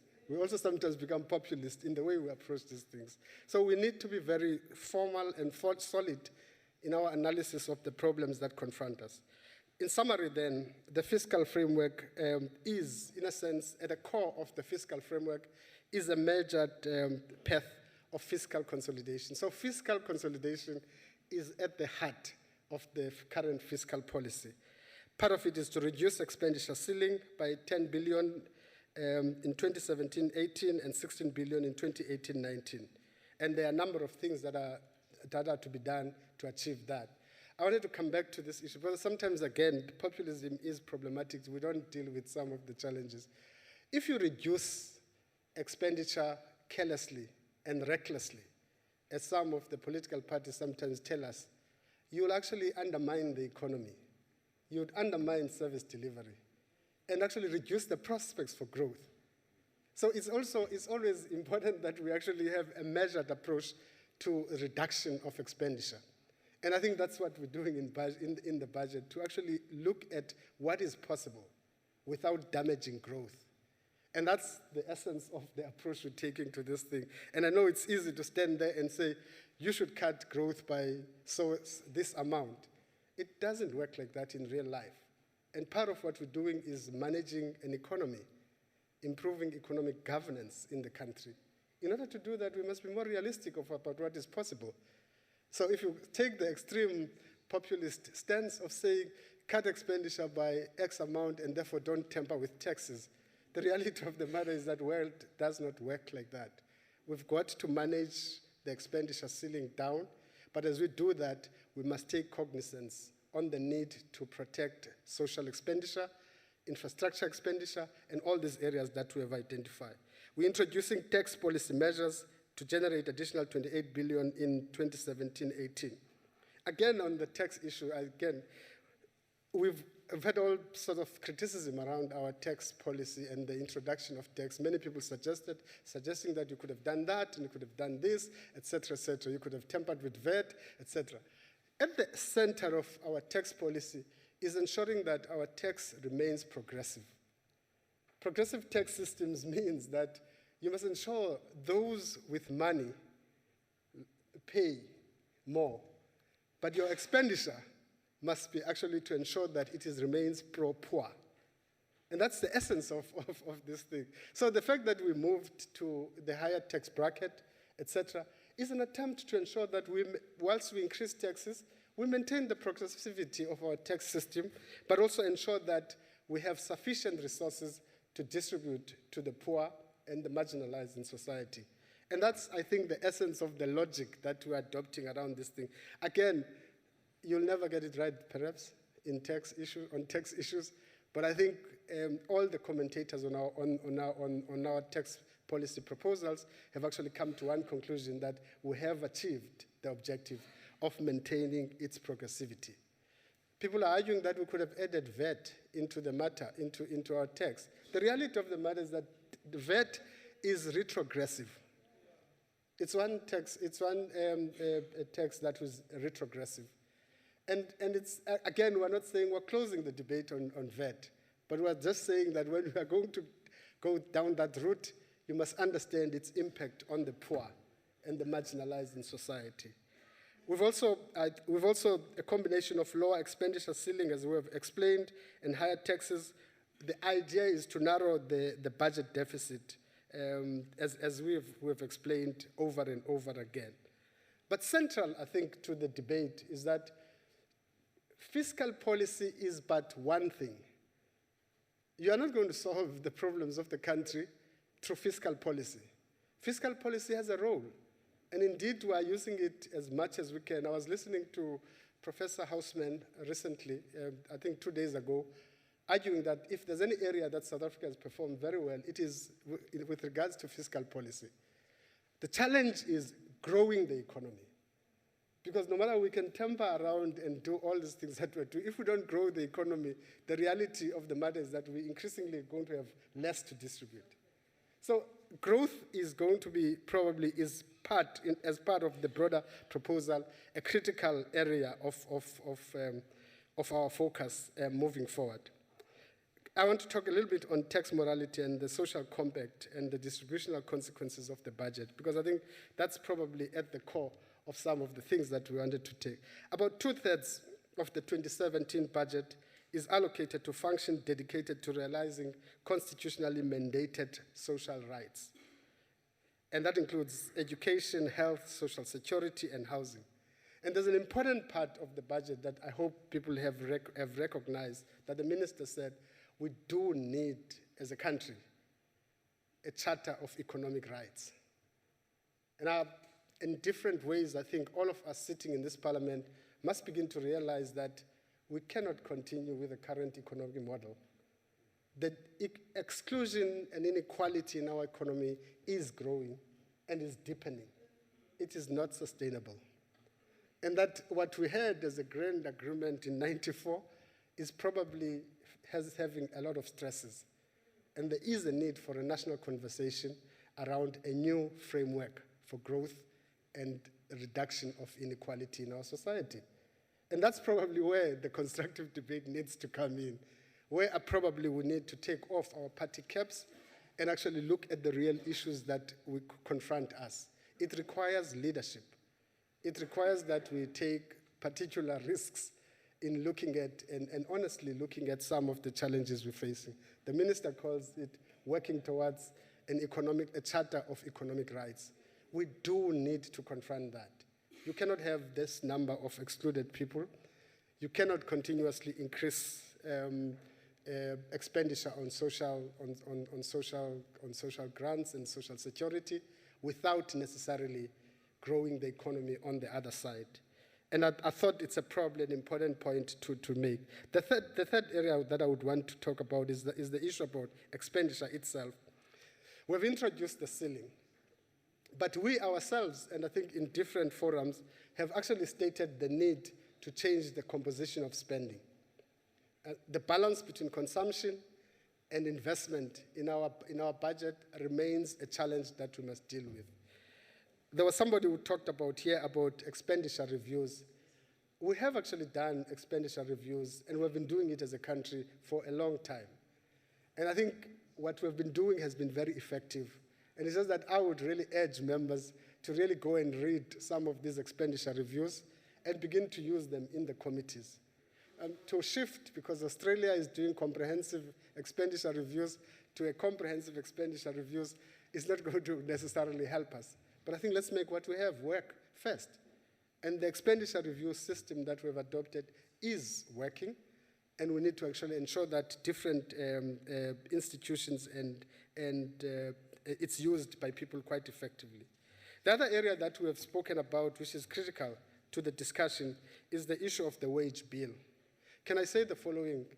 We took a view that we must manage down the wage bill because it is critically important that we managed that expenditure center quite well.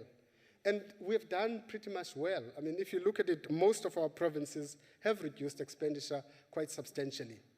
But the debate about expenditure must not cloud another debate about the wage bill, and which is the debate about the quality of our public service, which is about productivity in our public service.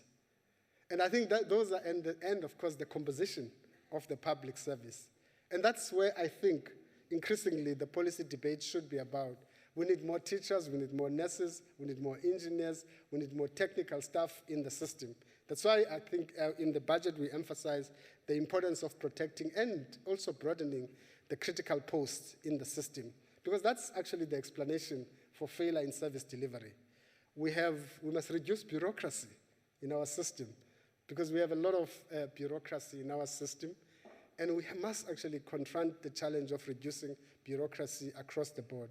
That talks to in local authorities and municipalities, but also in national government department, in provincial departments. We need to really manage wage expenditure. Provinces are doing well. We must say that our national departments are not necessarily doing well. There are those that are performing very well in this regard. The other issue that probably we need to deal with is underspending as a problem. I mean, as a challenge that we need to spend. Again, underspending is linked, in a sense, to capacity. It's linked to our procurement processes, managing our procurement processes better. Because by and large, most of the delays in delivery of infrastructure projects stems from poor management of supply chain processes. And that's probably a big issue that we must deal with. And our Central Procurement Office and our procurement reform process is actually dealing with that issue. One of the areas that are particularly concerning is infrastructure underspending. And that's across the board again. I mean, provinces, local authorities, municipalities, as well as some national departments. If we do not address the challenge, clearly it has huge impact on the overall expenditure. We have also talked about the SOCs. And sometimes we tend to forget when we stand on these forums and think that the issue about the debate about managing our SOCs better is not happening. We are very hard on SOCs, by the way. I mean, I'm sure you see. That's why you know what's happening in SOCs. Because all of us, government has taken a very hard line on SOCs, improving efficiencies, improving government, improving impact of their spend on development. We have introduced a number of policy proposals which were accepted by cabinet recently. Part of it relates to how do you use public funds to catalyze private investment in this thing. Can I conclude with a debt issue? I think the comrade from the DA, I must say this thing to you. The debate about, we're clear, we must manage debt. But there's no kind of magical level at which debt, now if it is at this level, it's good. I think the approach that we've taken is that we need to ensure that we stabilize debt and gradually push it down, because we think that if your economy is not growing, you cannot actually replace it by just growing debt. It's a path to nowhere. But I think the danger in this debate is to say, if it's 2.2 trillion, then we are in trouble. I nearly used another term. If we are in trouble, it's not the case. I mean, I think we must understand that there is no kind of major point at which you say it is problematic or there's a magical kind of formula around the debt. You'll find countries with huge debt and others. But in South Africa, we're saying the levels at which our economy is growing suggest that we need to manage debt as a country. Because again, cost of debt is growing. We must also ensure that we protect our credit rating. In summary, therefore, there are two platforms in this kind of administration overarching policy. It is a fiscal consolidation platform, and it is a growth platform. Part of that includes introducing sweeping economic reforms in the economy. Let me thank you and shut up. Thanks. Thank you. Thank you. That concludes the debate. I shall now put the question. The question is that the report be agreed to In accordance with Rule 7.1, I shall first allow provinces the opportunity to make declaration of votes if they so wish. We shall now proceed to voting on the question. I shall do it in alphabetical order per province. Eastern Cape. Eastern Cape. Supports. Behalf of the Eastern Cape, we're voting yes. Thank you. Free State. Honorable Chair, the Free State support. Thank you. Gauteng. Gauteng agrees. Thank you. KwaZulu Natal. KwaZulu Natal yavumelana nesabelo sezimali. Thank you. Limpopo. Agreed. Thank you. Mpumalanga. Mpumalanga supports. Thank you. Northern Cape. Northern Cape agrees. Thank you. Northwest. Northwest agrees. Thank you. Western Cape. Western Cape. Western Cape don't support. Thank you. 8 provinces voted in favor. I therefore declare the report as agreed to in terms of Section 65 of the Constitution.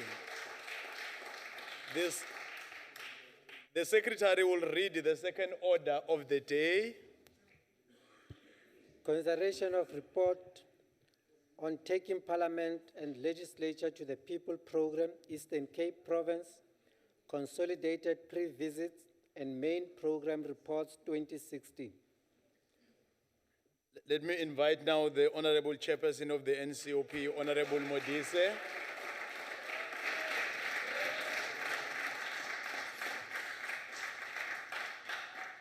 My respects to you, Chairperson, special delegates, honorable members.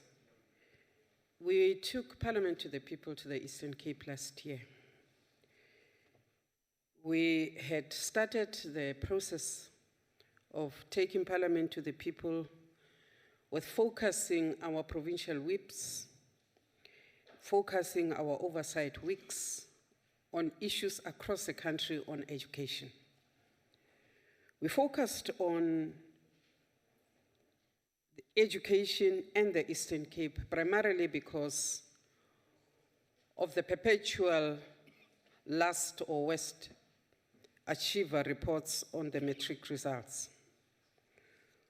We started with our pre-visit in the Alfred Nzo district because it is the worst performer in the Eastern Cape.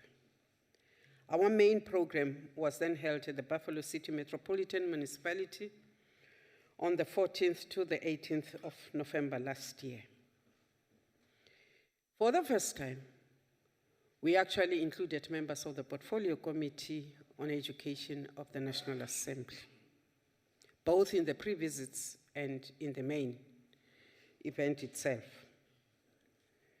We must also say that for the first time, we had a joint venture with the provincial legislature.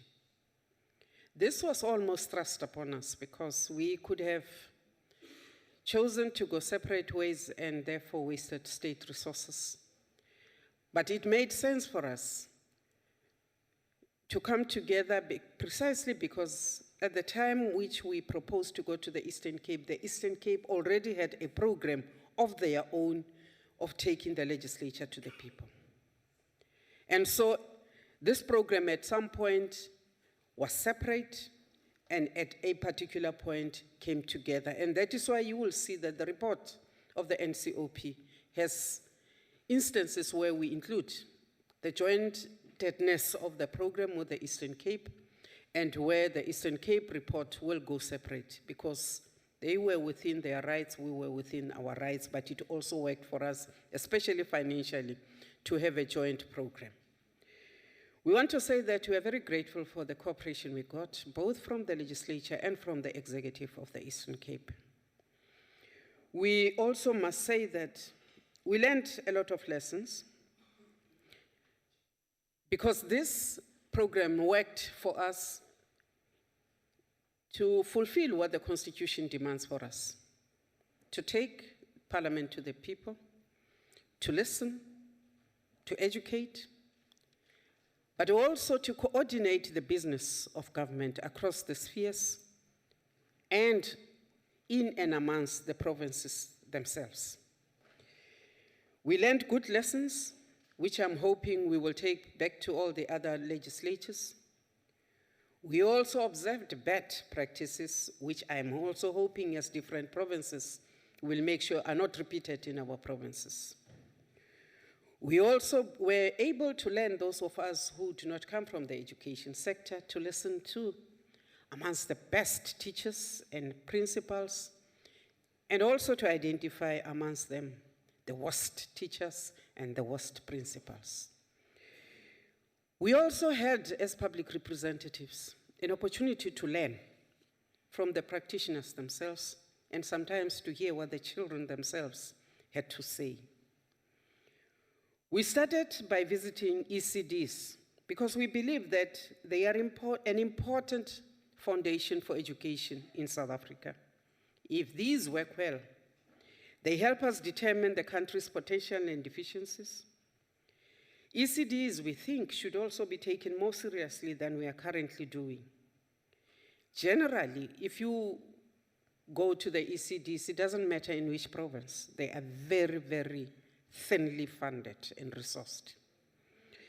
In our visits, we found that most of them, one, did not have educational toys for the children. The spaces within which the children were kept were terrible. The numbers which were subsidized by the department for tuition for food was very limited, which meant that the facility had to then cross-subsidize the other children from the poor. We also found that the abolition facilities at ECD level were terrible. We were quite shocked to look at some of the facilities. We took pictures, and we hope that we will never subject our children to that again. We also noticed that in some instances, even practitioners at ECD level were well trained, but at some facilities, they were just keeping the children busy, were not properly trained. We noticed that the provision of the meals is fine, is there, but the facilities to cook nutritious food for the children is also a problem.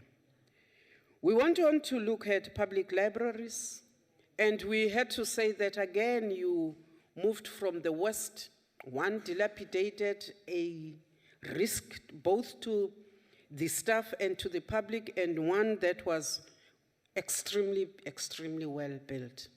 What we did find to be of a problem, though, is the quality and the quantity of the materials found at all the libraries in the Eastern Cape. It can't be, honorable members, that the main books in a public library are Mills and Boon. What exactly do we want to say? Of concern also for us was whether public libraries should be used to replace libraries at school. And if we agree, what portion of the public libraries should go to students? Who supervises them? Who procures?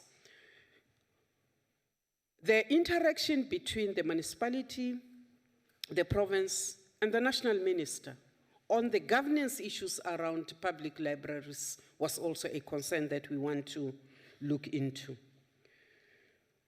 We have met good teachers.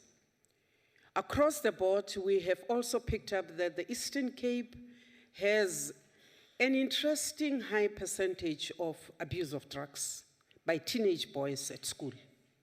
We have also taken note of the high rate of teenage pregnancies at school.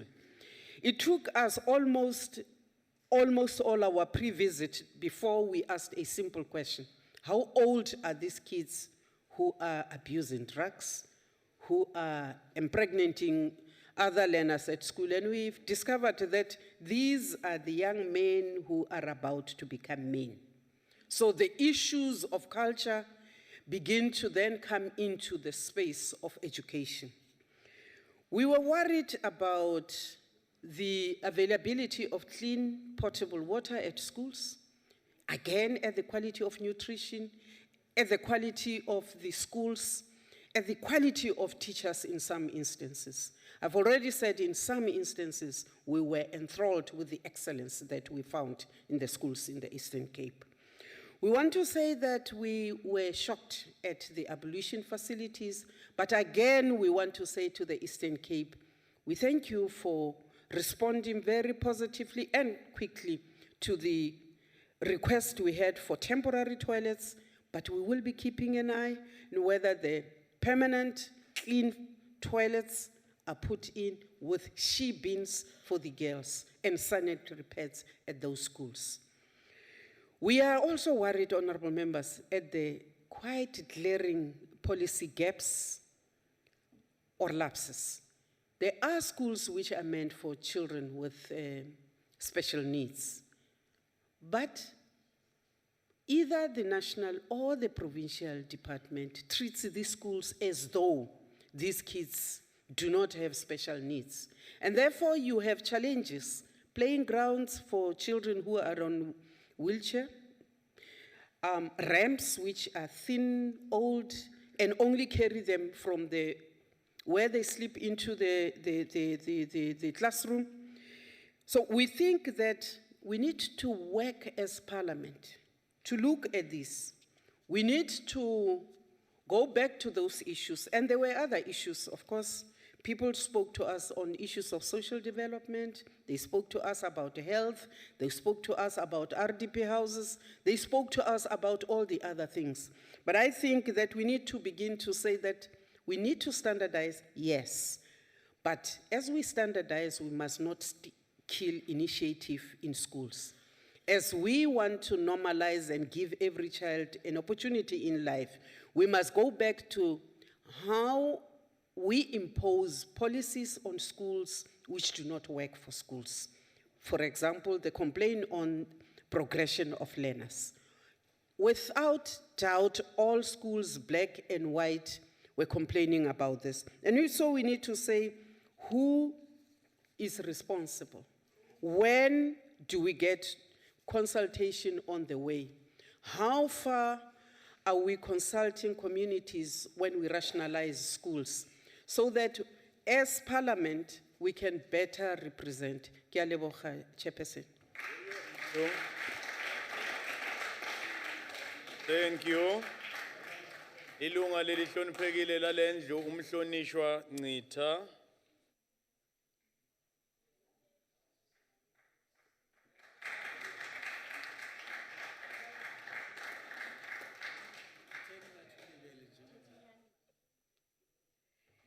Thank you very much, Chairperson. Greetings to our honorable guests from our provinces, MCs, and members of Parliament, our colleagues and officials that are present. Let me start my debate, Chair, by quoting Chairman Mao. The Marxist philosophy of dialectical materialism has two outstanding characteristics. One, in its class nature, it openly avows that dialectic materialism is in the service of the proletariat. The other, its practicality, it emphasizes the dependence of theory on practice and emphasizes that theory is based on practice and in turn services practice, close quote. Honorable Chair, our strategic objective for economic development is to seize new opportunities that support the creation of decent work while reducing income inequalities in South Africa. In this regard, we have always declared that the government has a crucial role to play in creating an enabling environment that will facilitate and accelerate social and economic development in our society. In pursuant to our commitment to account to the electorate and through our historic, we took leave from our Taking Parliament to the People program with a theme which loudly chants, follow up on our commitments. Indeed, we followed up on our commitments and cultivated public trust and confidence that people shall govern, and commitments and shall be kept. For an example, Honorable Chair, a lady by the name of Zugiswa Sizani, a resident of Sweet Waters in King Williamstown, Buffalo City Metropolitan Municipality, commended the current government on the delivery of housing in that community. But on the same vein, he did highlight the issue of misallocation to beneficiaries and raised that as an issue for us to follow up. She further states to that new government-built human settlements lacked recreational facilities such as play parks for children and young people. Honorable members, it is also true that the people were not only complimenting the government, but they had many complaints and grievances. As form of summary, these are the few that I will touch on. The lack of provision of housing, which cut across in some of the wards in Buffalo City.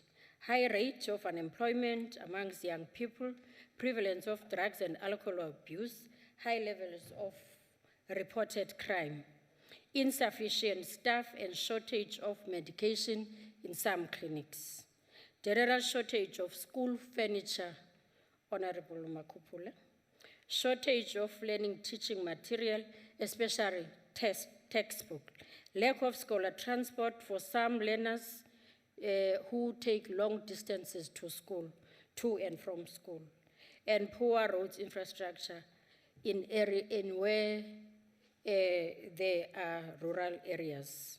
That's about Buffalo City. And if we look at the challenges that were raised by those communities, they more or less the same, because Buffalo City and Alfred's or district municipality, they have a lot of rural areas. The whole issue of e-transport was an issue, and also using dilapidated buses as the mode of transport, which we really need the department to take note of. Honorable members, these are some of those key issues raised by those people in the Eastern Cape. As such, we debated issues effectively and in the province. We are tasked to ensure that provincial interests taken into account in the national sphere of government, especially during the budgeting period. This therefore implies that there continued to be a need to improve cooperation and coordination. These matters within and across the different spheres of government, especially on concurrent areas such as education and health, housing. As a progressive and caring government, now more than ever, we are called to respond and intervene to challenges facing our communities decisively. Call for radical economic transformation in speeches will be meaningless if we do not appropriately reprioritize our limited resources to make sure a visible impact in changing the lives of our communities. In this regard, we must recall and internalize the progressive words of Amilcar Cabral when he said, we must always bear in mind that people are not fighting for ideas, for the things in anyone's head. They are fighting to win material benefits, to live better in peace, to see their lives go forward, to guarantee the future of their children, close quote. The availability of representatives from all spheres of government in the visit of Eastern Cape was very valuable, as they could directly respond to grievances of communities. For example, of the human settlement, the national government reaffirmed that the building of new houses remained their priority. even though funds for maintenance and repair also remain insufficient. Also key to note is that demand for housing and accommodation seem to be increasing despite the fact that government has provided more than 4 million houses since 1994. And we are the only country and the only organization that deliver free houses to communities in South Africa. Buffalo City Municipality has also challenged of the so-called gap market, which is a limited middle-class housing stock and credit constraint of households within income that are above the threshold for subsidy housing but insufficient to be able to access commercial bank home loans. In this regard, the ANC position as per the 4th National Congress General Council is that there must be the expansion of the subsidy instrument to medium-income household, which refer to the household earning 3,500 to 7,000 per month. Also, the funding for the medium-density social housing, where the state subsidy rental houses in areas where there is a high demand for housing, as it is the case in the area of Buffalo City. This contradiction, Honorable Chair, they warrant that we must consolidate both short and long-term integration and sustain strategic for land ownership use, spatial planning, human settlement, and transport. Honorable Chair, pertaining to the crucial issue of addressing challenges of unemployment of young people and skills development, provincial government indicated a steadfast in implementing National Youth Service Program and providing bursary scheme to implement the EPWP. Furthermore, the government has developed a joint project with Amatuba Job Portal to assist young people to find employment opportunities. Moreover, there are plans underway to skills development for primary and secondary cooperative. In addressing this lack of work experience, internship programs have been developed with the participation of the private sector. In the area of the Eastern Cape, the government also reaffirmed that one of service centers will be also constructed to ensure that government services are readily accessible to the public. In addition to initiative, there is a... Honourable Member, I'm afraid your time is expired. Thank you very much, Chair. Thank you. I shall now call on the Honourable Member Makwebu.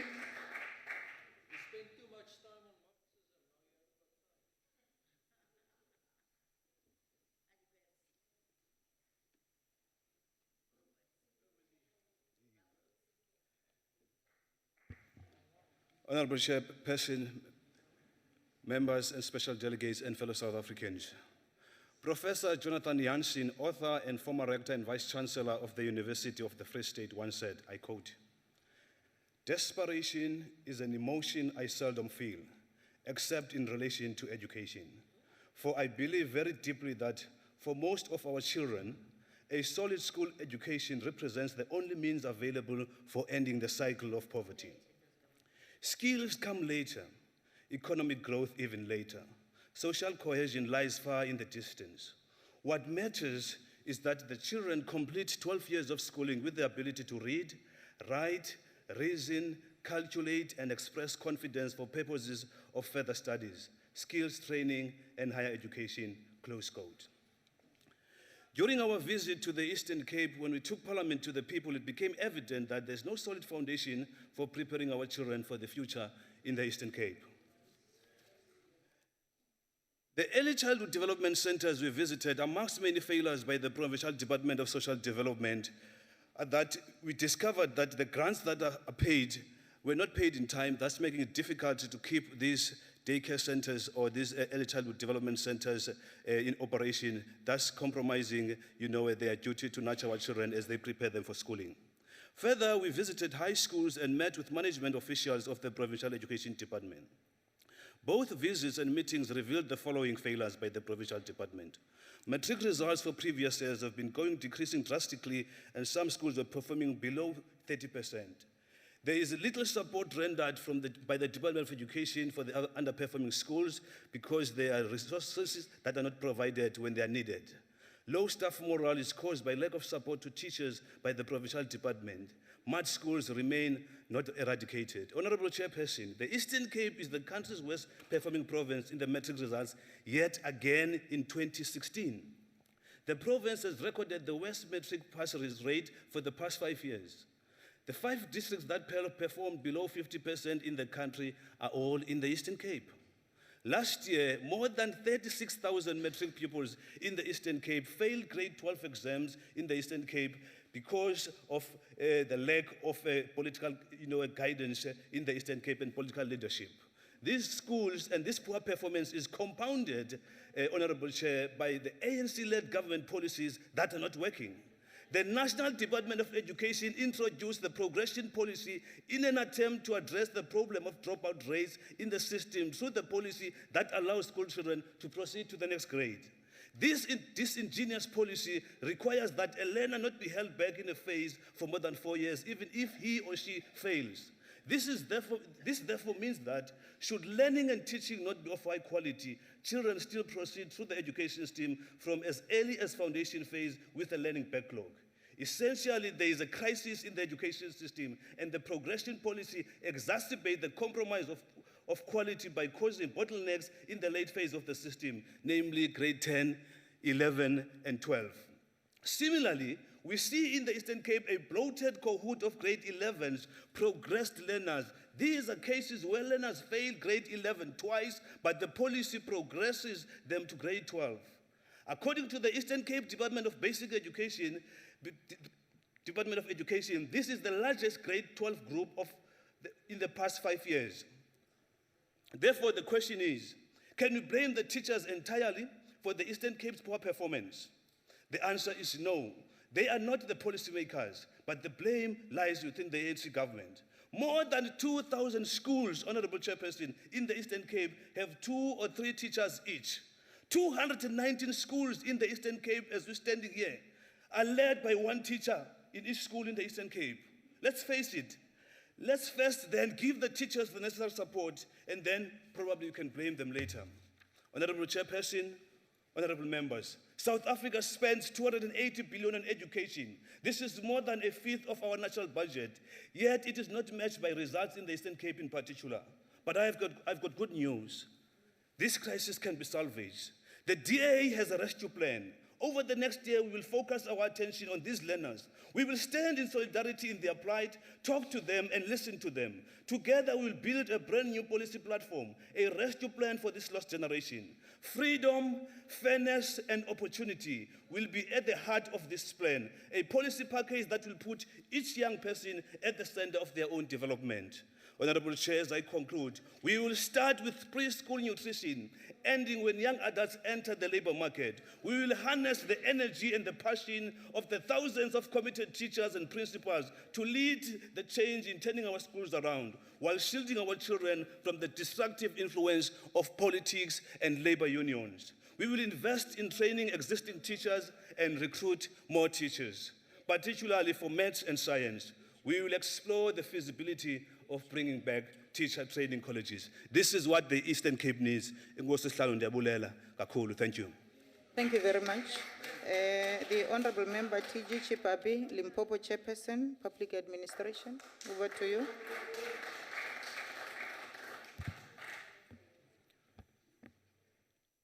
Honorable Chairperson, members of the NCOP, and distinguished guests. Thank you very much for the opportunity to debate on the report taking Parliament and Legislature to the People program in the Eastern Cape. Honorable Chair, in terms of Section 70, 2B of the Constitution of the Republic of South Africa, the National Council of Provinces has a responsibility to ensure participation of all provinces in its proceedings in a manner consistent with democracy. Furthermore, Chair, Section 118, subsection 1A and B enjoins provincial legislatures, in this case, the Eastern Cape Provincial Legislature, to facilitate public involvement in the provincial legislative and other processes of the legislature and its committees, and to conduct its business in an open manner and hold its sittings and those of its committees in public. It is against this background that the NCOP and the Eastern Cape Provincial Legislature had a joint Taking Parliament and Legislature to the People program. As Limpopo, we participated in this program, and I must mention, Honorable Chair, that we have learned a lot. The program, as the chair of the NCOP indicated, was held from the 14th to the 18th of November 2016 under the theme, Following Up on Our Commitments. The program included site visits and public hearings. These site visits enabled members to engage with management of schools, educators, learners, and beneficiaries to further enrich the understanding and appreciation of the issues that emerged from the various educational institutions and economic development projects that were visited. The pre-visits report highlighted the key issues that emerged during the engagements with all the stakeholders, Honorable Chair. In the visit to the early childhood and development centers, it was observed that funding is a challenge. The insufficient funding of the ECD from the Department of Social Development results in many unintended consequences by the system that include limited space at some daycare centers, resulting in some children not being admitted. Honorable Chair, this goes against our own objective of ensuring that each and every learner of school-going age should be at school. In some instances where the schools or these ECD centers over-register learners, they are faced with challenges of having to share the limited resources among themselves. There were also issues of centers that closed down as they are not viable, but the community has expressed dissatisfaction with the lack of consultation during these processes. The insufficient funding in this area also implies that the stipends received by the ECD practitioners are mostly insufficient and sometimes paid late. The consequence is that some of the ECD practitioners start to be demotivated in an environment where there is understaffing. Learners in this critical phase also require adequate mental support, but it was reported in one of the visits that there is general lack of professionals such as psychologists and career coaches who should be assisting in this regard. It was also reported that there are not enough recreational facilities. There is also a point of general shortage of water, as the chairperson has correctly indicated. Therefore, this shortage of water affects various activities in the ECD centers, especially sanitation, since the ablution facilities are also not adequate. These challenges, Honorable Chair, I must indicate that are also experienced in other provinces, not only the Eastern Cape province. All these provinces are experiencing these challenges. Maybe the DA in Western Cape does not see this because they happen in the black schools. They only concentrate in the urban and white areas. Maybe that is their problem. Honorable Chairperson, various schools have reported that there was shortage of learner-teacher support materials, particularly textbooks. In some instances, learners are sharing textbooks, and this negatively affects their preparation, especially when writing tests and examinations. Another key challenge that affects the quality of education in schools is the redeployment of teachers who have been trained in exclusive education to other schools, thus disadvantaging schools from which they are redeployed. It was also highlighted that there is lack of regular teacher training and development through workshops and training sessions. In terms of the National School Nutrition Program, it was indicated that all schools are benefiting from this program. However, most of the school complained about the budget allocation, and they said it is too little. The limited budget could result in learners receiving inadequate portions as the available food is shared amongst the higher number of learners. Furthermore, the quality of food provided by school feeding schemes is also compromised. It was highlighted also in some of the schools that we visited that there is a challenge of lack of scholar transport, where some learners travel long distances to and from schools. Furthermore, the roads leading to these schools are not accessible, especially when it is raining. This results in some learners missing valuable learning time, and as the saying goes, Honorable Chair, time wasted is never gained. Various schools have reported the shortage of infrastructure, such as classrooms, staff rooms, and libraries for the schools. And these shortages result in overcrowding, which affects learning. This challenge, Honorable Chair, is further compounded by the fact that even in some instances, the existing school buildings are not well maintained.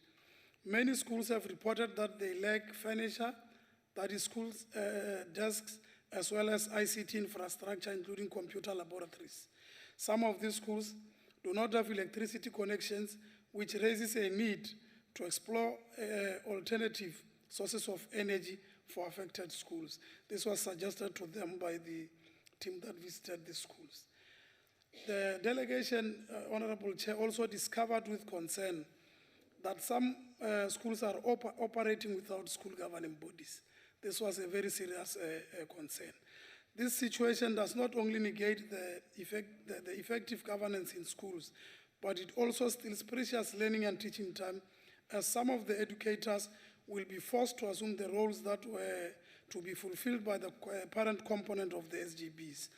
It was also reported that there was poor parental involvement in some schools, which could also mean that schoolwork of some learners are not monitored by their parents at home. Hence, some of the schools have reported that a number of learners were ill-disciplined, unruly, and are also involved in substance abuse. Honorable Chair, despite all these challenges in schools, it is not doom and gloom, since there are many good performing schools that manage to do better academically despite challenging circumstances within which they operate. One such school is Ulwazi High School in Tanzania, NU2. This school has 13 old teaching classrooms, no library, no computer laboratory, and it is surrounded by a rough community where crime is a daily activity. However, this school, managed by a woman, continues to produce 100% pass rate in matric every year. We are further comforted and given hope by the fact that our caring government is not folding hands to these challenges. Several programs were outlined by the MEC when he addressed the gathering, there were programs that were developed and implemented to address these challenges, even though they may not be adequate at this stage. We have noted that the conditional community library grants are generally not used for library purposes by some municipalities, which leads to various challenges. These include lack of maintenance of library buildings, inadequate safety and security measures at and around some public libraries, shortage of library resources, including reading books in public libraries, the available books also getting lost due to shortage of book detector system in some of the libraries. It was also reported that there were some or other outdated book collection system that does not serve the needs of community library users. Generally, there was a challenge of qualified librarians across the whole Buffalo City Municipality, Honorable Chair. Following the deliberations and the engagements during the public hearings and site visits, some solutions were suggested that the provincial education should Honorable assist. Chairperson, your time has expired. Thanks, Honorable Chair. But I must indicate that as Limpopo, we have since resolved to take this, taking Parliament to the people is a good example. Thank you. Thank you very much. The Honorable Member Matebula. Honorable Matebula.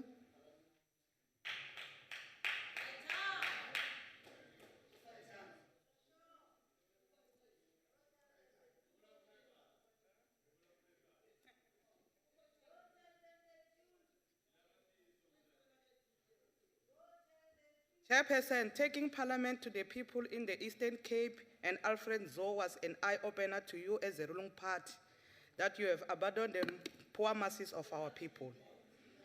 The province is failing in providing basic needs and restoring dignity. You fail to provide our people with toilets, water, and roads. Because of narrow mentality and pushing the agenda of kleptocracy, you are more than John Cena. You can't see that something is wrong in that province. About 10% of the population in Alfred Zo do not have identity documents, but no one is saying or doing anything about this matter, because personally you will not benefit from assisting those people. It is now 23 years into the so-called democracy, but our black kids are still attending mud classroom without books or without teacher to teach them. Chairperson, that on its own tells you that you as ANC and the ruling party do not care about education of a black child. You have accompanying position of leadership, but you still take instruction and implement the policies and the process of the oppressor, that black people must not get proper education.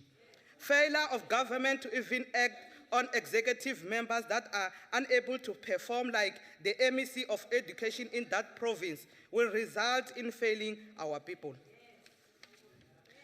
As the EFF will never allow a situation where we are forced to adopt a report that seeks to undermine our people and not promoting or enhancing sustainable service to our people.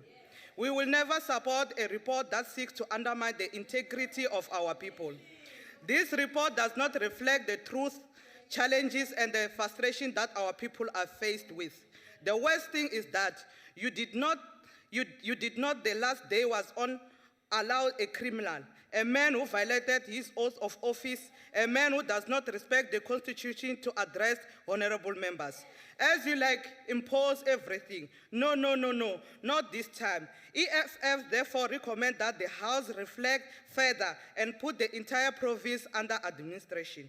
The MEC of Education be criminally charged for failing to perform and failing hundreds and thousands of our people. Thank you, Chairperson. Thank you, Honorable Member. Honorable Tiwana, over to you.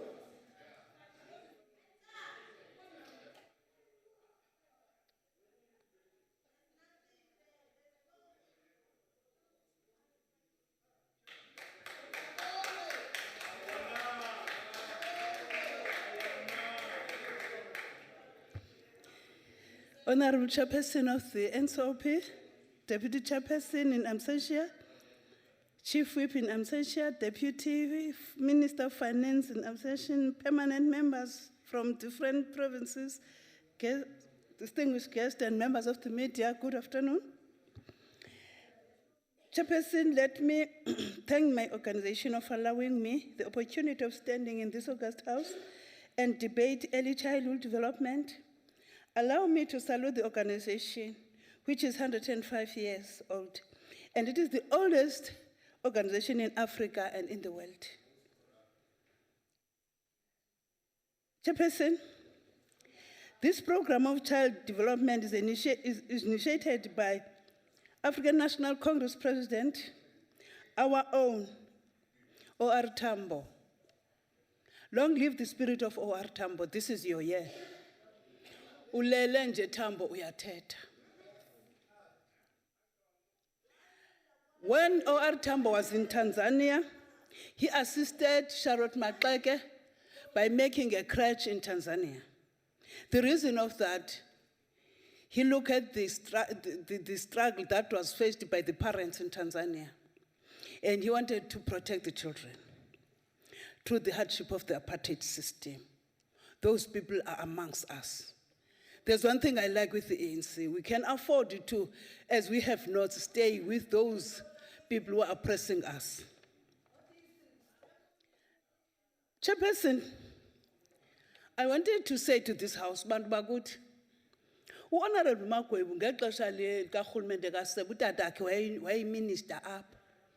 So uqhelile utya amagazi abantu irrespective of color.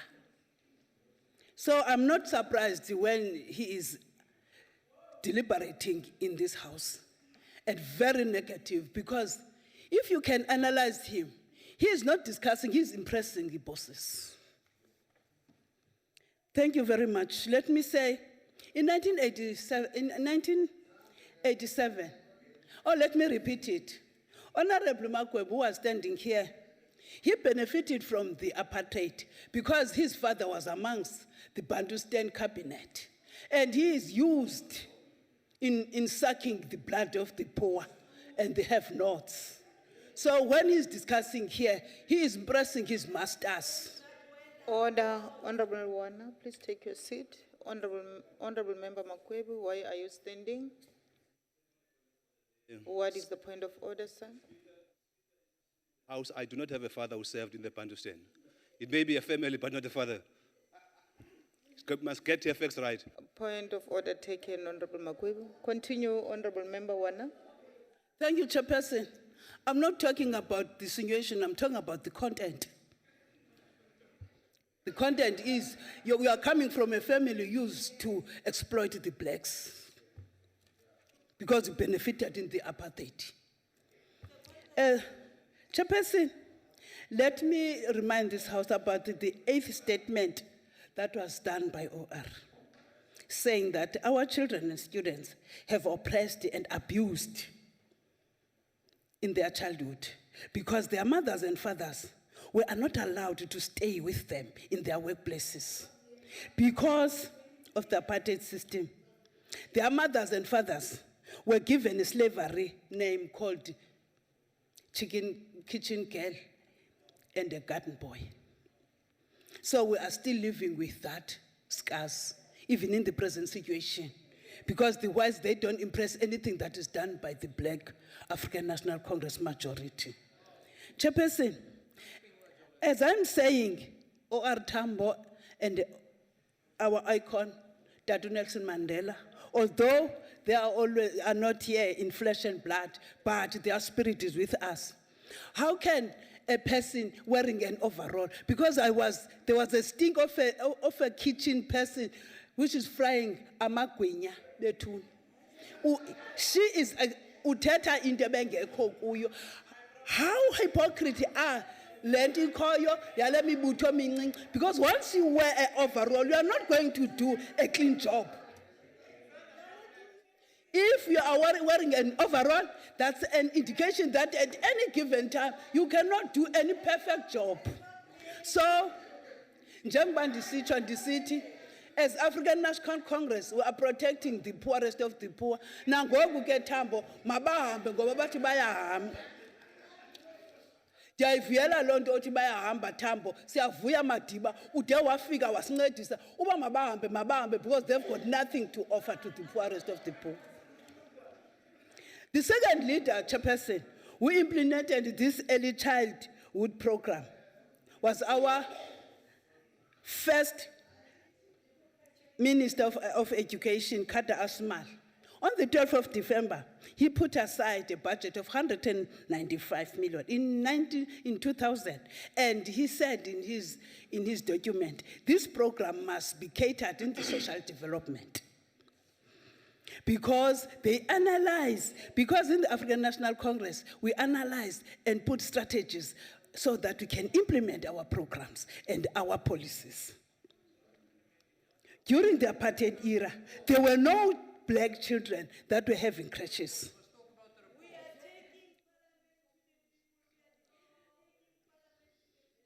So, ever since 1994, my organization, who is the majority, and given the mandate by the people of South Africa, managed to create crèches.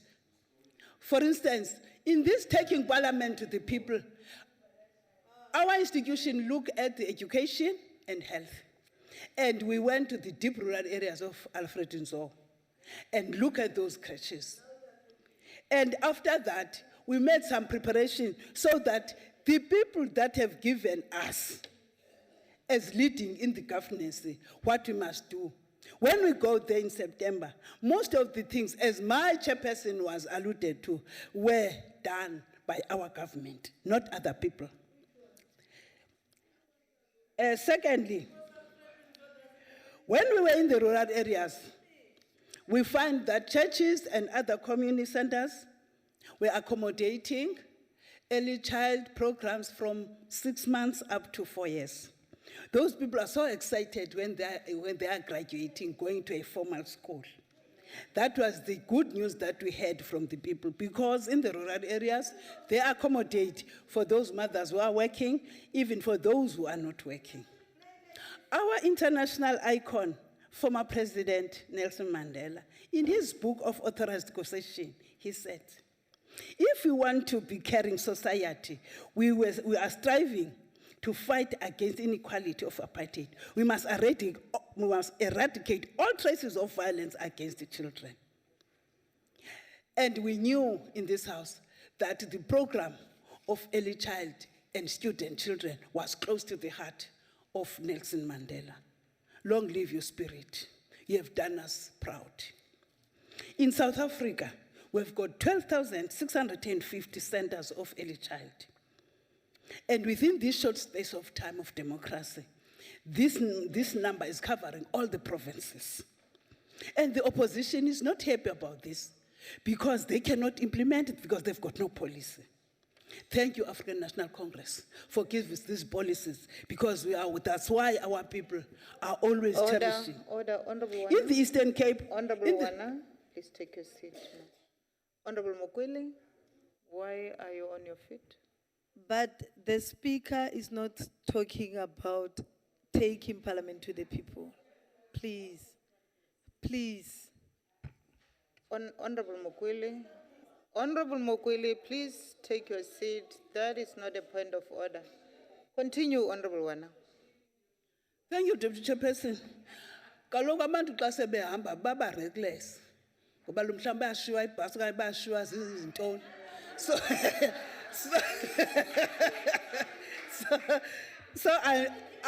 xa be-restless, you cannot nest that. Let me say, the Eastern Cape province in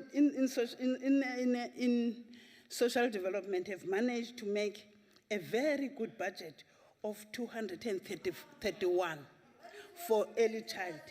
Infrastructure, they've put aside 10 million in terms of maintenance and renovation. Chairperson, we are very proud as Eastern Cape that the center, the people who are benefiting in terms of childhood, is 13,914, 200 are disabled.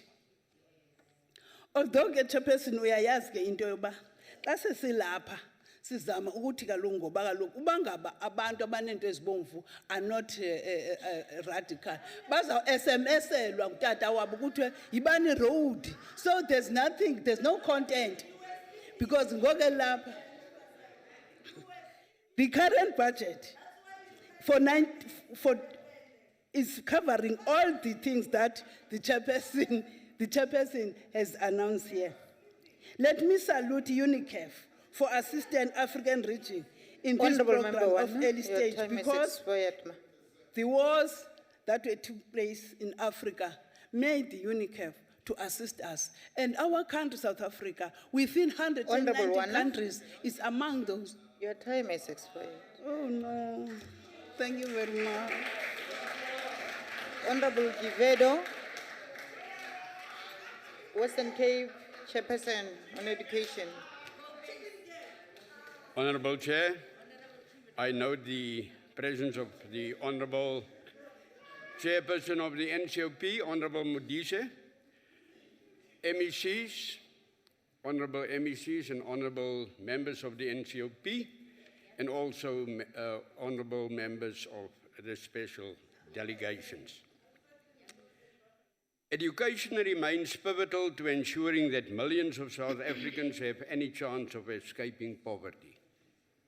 Taking Parliament to the people continues to present members of Parliament with a wonderful opportunity to engage with citizens across the country. These initiatives are crucial to understanding issues which may be affecting the people of South Africa, so that as a government, we can find the necessary solutions to address respective issues. Honourable Chair, our team recently visited the Eastern Cape in order to gain a better understanding of the issues faced by the people there. The oversight visit offered us the opportunity to assess and evaluate where the Department of Education in the Eastern Cape was succeeding and failing in their duties. Rather than just seeing this oversight visit as a means of comparing the state of educational services in the Western Cape to that of the Eastern Cape, we believe that this was more of an opportunity for the education departments from each province to learn from one another in order to improve the lives of the people we represent. Honourable Chair, the amount of effort put into educating our youth will ultimately determine our education outcomes. Impact studies suggest that parents who care more about education are those who seek to ensure that their children receive adequate education at all costs. It is these parents who are constantly spending more time ensuring that their children are progressing well in school. Since democratization, I am glad that all South Africans have been granted access to an equal educational system that looks to promote each and every child with the opportunity to live a life that they value. Honourable Chair, I'm still deeply concerned that although children have equal access to the educational system, when we assess the quality of education being received throughout South Africa, there are still massive discrepancies in the quality of education being received by the children of this country. To my disbelief, the oversight visit to Eastern Cape presented the large discrepancies in the quality of education being delivered to children in South Africa.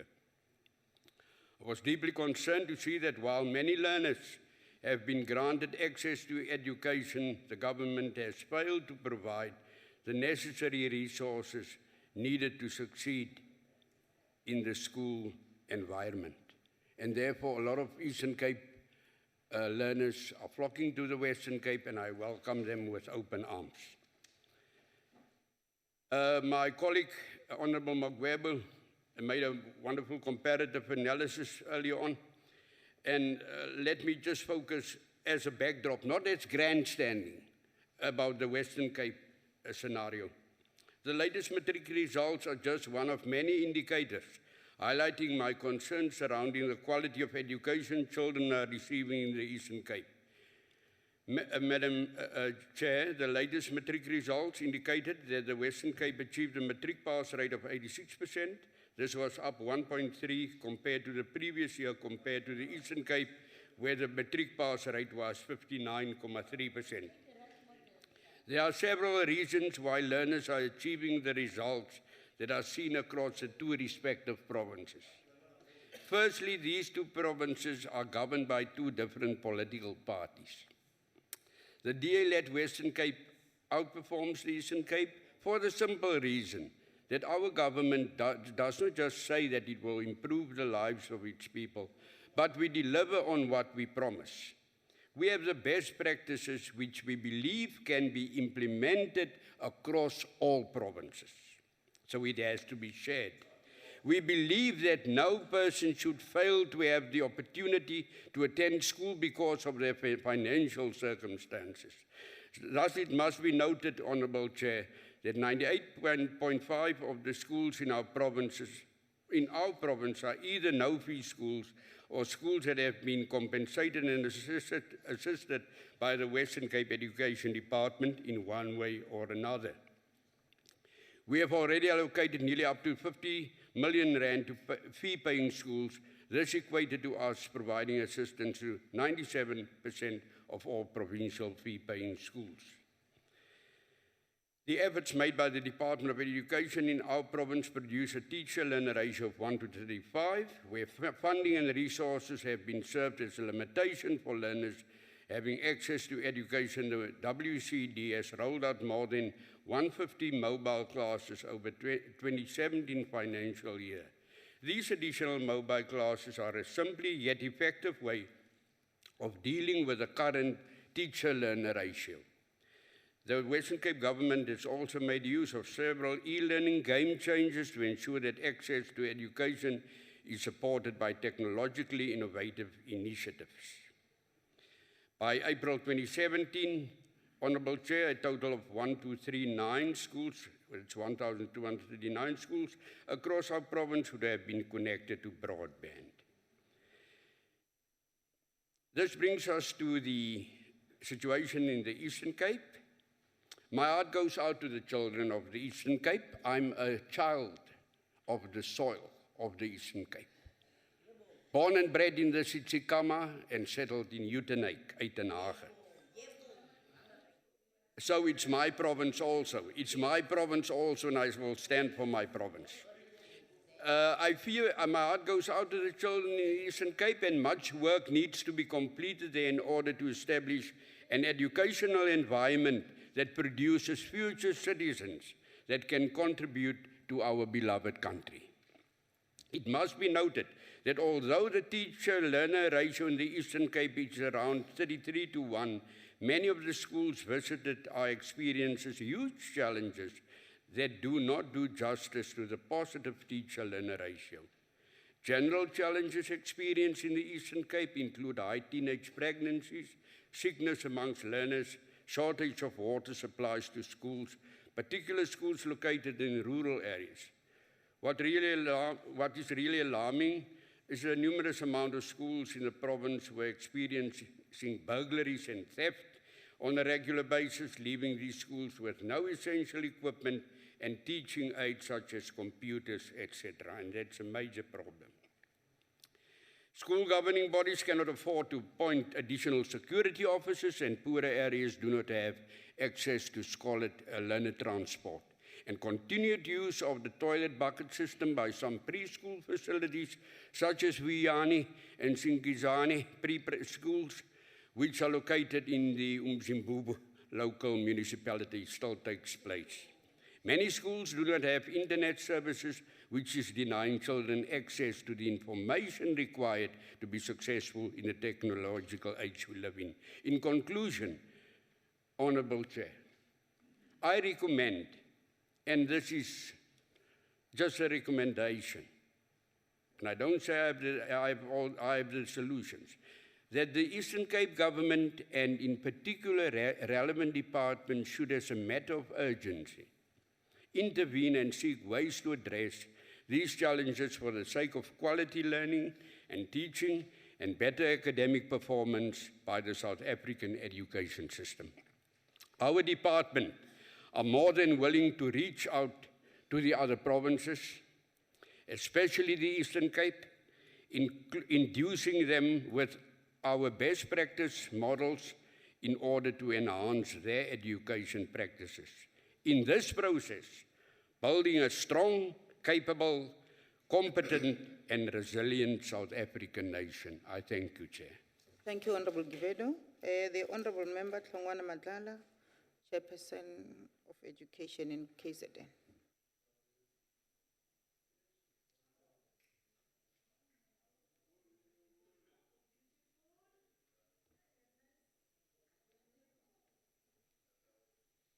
Thank you very much, Honourable Chairperson, the MSs in our presence, members of the NCOP, both permanent and special delegates, receive my greetings this afternoon. Wish to start by saluting women from all walks of life in this very important month as we celebrated the International Women's Day yesterday. It is equally our country's Human Rights Month, and we remember the struggles of the 21st March 1960 and pay tribute to our heroes and heroines who fought the just war so that we can have the democracy and freedom we have today. The ruling party, the ANC, has proclaimed this year, 2017, as the year of Oliver Reginald Tambo, Oliver Reginald Tambo represents the best example of how good leaders can contribute to forging excellence in the collectives they lead, and to raising the movement's performance to a high pedestal. His incisive mind encouraged all of us to learn and seek to understand connections among various factors in the dynamics of struggle. This is equally true for government officials at the helm of various departments, and our success rests on administrators who are selflessly committed to serving our people beyond the call of duty, like the great Oliver Reginald Tambo. The NCOP visit to the Eastern Cape in Buffalo City Municipality last year during the Taking Parliament to the People program painted a rather not so rosy picture about the state of affairs in the province. However, we believe that there are a handful of solutions we can bring to the table as KwaZulu-Natal. Honorable Chairperson, the journey of transformation is not an easy one, and it requires capable and visionary leaders such as the great OR who can make things happen. There were a lot of concerns raised at both public hearings and at sites, and we have to turn this corner by strengthening our intergovernmental relations to ensure that services due to our people are rendered in time. This is the strength of the KZN province, Madam Chair. Honorable Chairperson, in the KZN Human Settlements portfolio, we have since 2002 involved the National Home Builders Registration Council to address the challenges in human settlement sector in order to avoid complaints and litigations. Most of the projects from 2002 are not as bad as they were in the past, because we now have a body that quality assures the work we are doing in the province, and thus the space for shoddy workmanship is reduced. The Human Settlements Department in KZN has strengthened community liaison to deal with vulnerable groups, both women and youth, and adopted few interventions to address poor quality of houses. They've appointed reputable contractors and implementing agents. They've improved controls on site through the introduction of a 4-tier system, including inter alia municipal building inspectors, NHBRC inspectors, departmental inspectors, and structural site engineer. Contract management capacity is also built inside the department to monitor those who fall behind the development program. Madam Chair, most disconcerting in this report is the entire ECD story in the Eastern Cape, and we think as KZN, there are lessons that we can share with you because we believe we've done fairly well in this area. The Departments of Education, Health, Arts and Culture, as well as Social Development have joined hands in ensuring that ECDs roll out adequately and without fail to its beneficiaries. One of the important facets of the ECD basket is the role of the NGOs and NPOs, which are actively involved in the program facilitation. The Department of Arts and Culture, together with National Lottery, have committed to support children with toys for fine and gross motor skills development. During the year 2016-17, the Department of Social Development continued to register newly established ECD centers and also registered 165 more ECD programs. This led to an increase in the number of children benefiting from the ECD services. After the review of the Provincial Integrated ECD Action Plan, the department facilitated provincial consultation of ECD policy and programs in partnership with the Department of Education, National Development Agency, and Ilifa Labantwana, and the main reasons for these consultations, Madam Chair, were to avert challenges that were prominent in the Buffalo City Municipality visits. The KZN Provincial Growth and Development Strategy Goal 4 relates to the building of the strategic infrastructure. During the public hearings, people lamented poor road infrastructure, the absence of tarred roads, poor quality workmanship, poor roads maintenance, and absence of taxi rents, as well as sheltered bus stops in some instances. In KZN, we view road networks as strategic and catalytic tools to enhance economic growth and are at the center of the seamless movement of goods and people. To demonstrate the commitment of the KZN government to the improvement of the road networks, the Department of Transport is now increasing its internal capacity to deal with road maintenance in particular, so as to cap the expenses that come with the upgrades. Over the years, the department has worked with the people, for people, through programs such as Zibambele and Vukuzake, which are meant to uplift the historically disadvantaged people, in the main women and youth. These two programs are directly addressing vegetation by the roads, whilst municipalities maintain stormwater and sewerage pipes to avoid health hazards. Madam Chairperson, it is a well-known fact that we still have large numbers of youth unemployment in KZN, but a lot of work is being done through ATIA to support cooperatives to create employment for our people.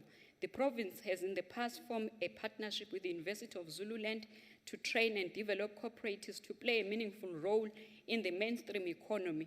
The Department of Economic Development, Tourism and Environmental Affairs has since acquired some level of expertise in developing cooperatives, and so many departments, including education and health, are now dependent on this department for skilling.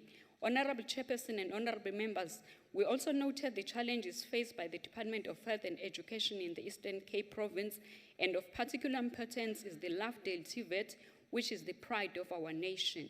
We think there's a lot of work that needs to be done there to accelerate radical economic transformation in the region. The college's infrastructure is no longer in a good state, and we think it warrants the attention of the Department of Higher Education. Equally, the issues of funding, which seem to cut across all our TVET colleges, and we think should be handled in a particular manner to avoid disruptions in our colleges.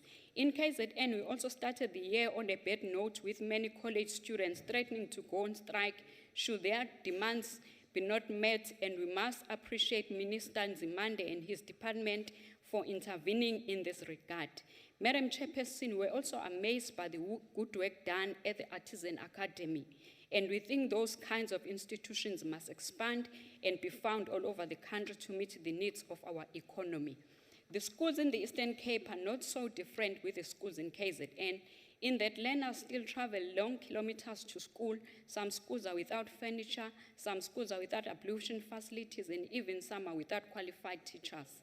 The KZN Department of Education is working hard to ensure that the learner transport is managed such that it benefits more learners than what it is benefiting currently. Just last week, the MEC launched the ferry boats program, which benefited about 8 schools in the Kovuken area in Kanyangude and Tlanga to assist learners that were crossing rivers to school. We have taken a view that we can no longer lament about the inadequate money, but we are going to strengthen our fiscal discipline and learn to do more with less. KwaZulu-Natal, same as Eastern Cape, does face challenges of lack of classrooms, libraries, laboratories, specialist rooms, security, academic performance, shortage of teachers, as well as good managers and leaders in our schools.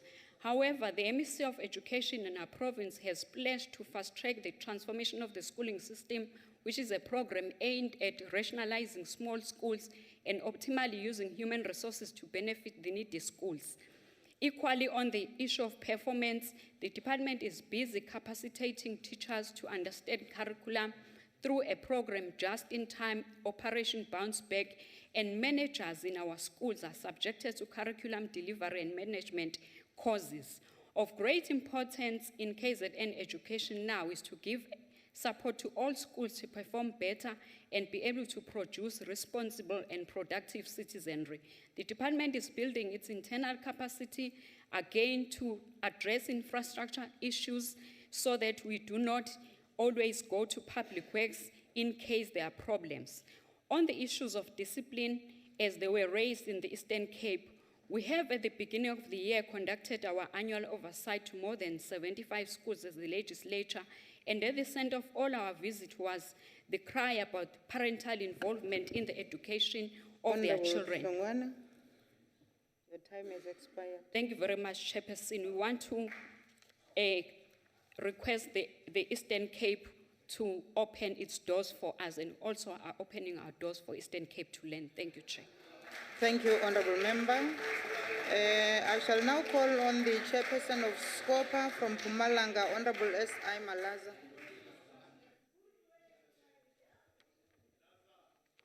Honorable House Chair and honorable members of the NCOP, it is an honor to rise and join a debate on the work of the National Council of Provinces, a work that continues to ensure that there is an interaction with our people in pursuit of our constitutional obligation to engage and place our people at the center of their development. Honorable Chairperson, this year we're celebrating 105 years anniversary of the founding of our glorious liberation movement, the African National Congress. Equally, 2017 is the year of Oliver Reginald Tambo. Had he lived, he would be 100 years this year. As an organization, if we were to account and stand before him, we will say, Comrade President, our today is better than yesterday. Despite the challenges and the setbacks of the moment, this organization you left is on course, we are soldiering on, and nothing can stop us now. Honorable Chairperson, quite a number of issues emanated from public hearing and site visit in Buffalo City, such as poor road infrastructure, roads poorly maintained, absence of taxi rank, high rate of youth unemployment. And we should not lose sight of the fact that Buffalo Metropolitan City is predominantly rural. On the basis of the above, the municipality is characterized by challenges which affect the majority of the previously disadvantaged from the mainstream of the economy and access to services. Given this background, the municipality has a high rate of unemployment, and that affects our young people. Definitely not a lost generation, a generation of hope and leaders of tomorrow. It is therefore key to put effective measures in place, such as local industrialization, local economic development programs, to ensure that the inequality gap is adequately dealt with, including putting systems in place to address the agricultural economy. It is critical for the municipality to capitalize on the predominant economic activities and drive the transformation agenda in this regard. We should instill a culture to our youth of becoming producers rather than consumers, young people who are going to be employers other than seeking for employment. Honorable Chair, a number of issues were raised on healthcare, education, road infrastructure, which characterize the life of the citizen and the condition they live under. However, also good stories were shared. The case in point is the state-of-the-art hospital in Cecilia Makiwane, delivered by the government that is led by the ANC, a well-managed institution. Furthermore, a high-performing agricultural college, despite challenges, the Lovedale, that develops skills on young women and young men to be farmers. Honorable Chair, we're not saying this thing because we intend to turn a blind eye on the challenges, but importantly, there is some success stories in the Eastern Cape province. All these things, as they happened, they serve as a beacon of hope for our people in that province.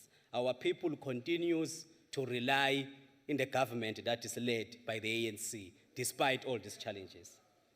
Indeed, Honorable Chair, as the African National Congress, we can make this assertion boldly, without any doubt today, that if all the leaders who have passed on can ask us how are we doing, we'll confirm that indeed our today is better than yesterday.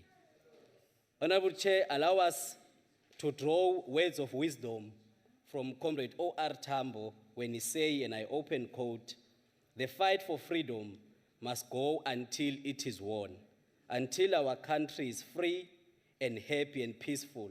As part of the community of men, we cannot rest," close quote. That's a message that we're bringing as Mpumalanga, that we cannot rest until all the things raised by our citizens in that municipality, will fight with them, will work with them side by side, and ensure that this ANC-led government delivers. We've heard them, we know their concerns, we're not turning a blind eye on that. For we know, Honorable Chair, and we know it to be true, that this current government led by the ANC at Buffalo City have done some tremendous work. Not all is black, or not all is not going well. There are success stories. We know for sure that they've delivered housing, they have improved the healthcare services, they have improved the road infrastructure, and with them who are soldiering on. For we know the ANC lives, the ANC leads. I thank you. Thank you very much, Honorable Chairperson. Honorable Hutton.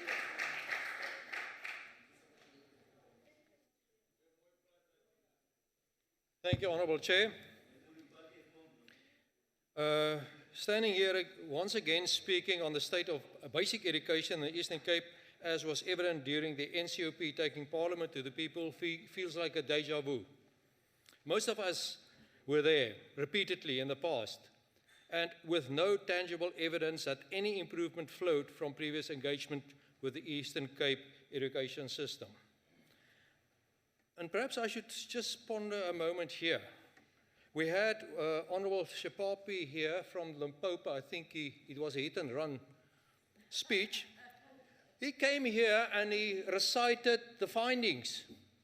He came here empty-handed. No solution, no vision, no future, nothing, empty-handed. Same with Honorable Shlongwa Matlala from KZN, the third worst performing education province in the country. Come here with the problems, no solutions, proudly representing the ANC. No future, no vision, no solutions. But most of us, Honorable Chair, can actually tell by now what we will find at the Eastern Cape School, and won't be different in KZN, when we arrive at the school, even before we get out of the vehicles. Some of us actually did get out of the vehicles. Honorable Vanna did not always get out. That's why she didn't know what was going on. Sometimes she slept in the vehicles. Arriving at the school with broken windows, dilapidated classrooms, and with plastic and paper clinging to broken fences and gates, we will almost certainly find the members doing the oversight, ticking the boxes right there in the vehicle without even getting out. Unsafe structures and infrastructure. Minister of Basic Education and Mr. Angie Mosheka only last week confirmed and revealed, despite it being illegal for learners at schools not to have access to basic infrastructure such as water, electricity and sanitations, learners in 1,585 Eastern Cape schools are still being exposed to pit toilets. 61 schools are without any toilets. Some of them are still with bucket system, and 58 schools are without water supplies. Minister Mochega further stated that 800 of the approximately 1,000 schools in South Africa built with wood, mud and asbestos and zinc are situated where? In the Eastern Cape. Even the SATU report, hailed by our golf-playing member at the back, revealed that hundreds of pupils at 16 Eastern Cape schools returned to unsafe school structures as the department had failed to replace and renovate or at least safeguard these schools, as was promised by the Eastern Cape Premier Masuale last year. Maintenance and planning appear to be an unsurmountable mountain for the Eastern Department of Education. Textbooks. Delivery of textbooks, including critical textbooks for science and maths, despite repeated assurances by the department during on-site visits and briefings, still remain a major challenge for the department. SATU, ANC affiliate, reported that 11.5% of textbooks were not delivered to the schools. This is in March. This was confirmed by the Eastern Cape Provincial Department, claiming, we're so sorry, we have only access to a limited number of printer companies. But it's very good news that the Human Rights Commission will now investigate the non-delivery of Eastern Cape textbooks. I'm so happy that they have announced it. There's a critical shortage of educators, which was mentioned from this podium a bit earlier. There are critical shortage of educators. And we've seen that in the 2016 results, where the province again was at the bottom of all the provinces. It was also found that apart from the Alfred and Zoe district, Ovar, Tambo, Amatole, Jongtabe, Chris Hani districts face critical shortage of math and science teachers. It appears that the Eastern Cape is once again set. Honorable Hutton. I will not take a question. Honorable Hutton, please take your seat. Honorable Mukweli, why are you on your feet?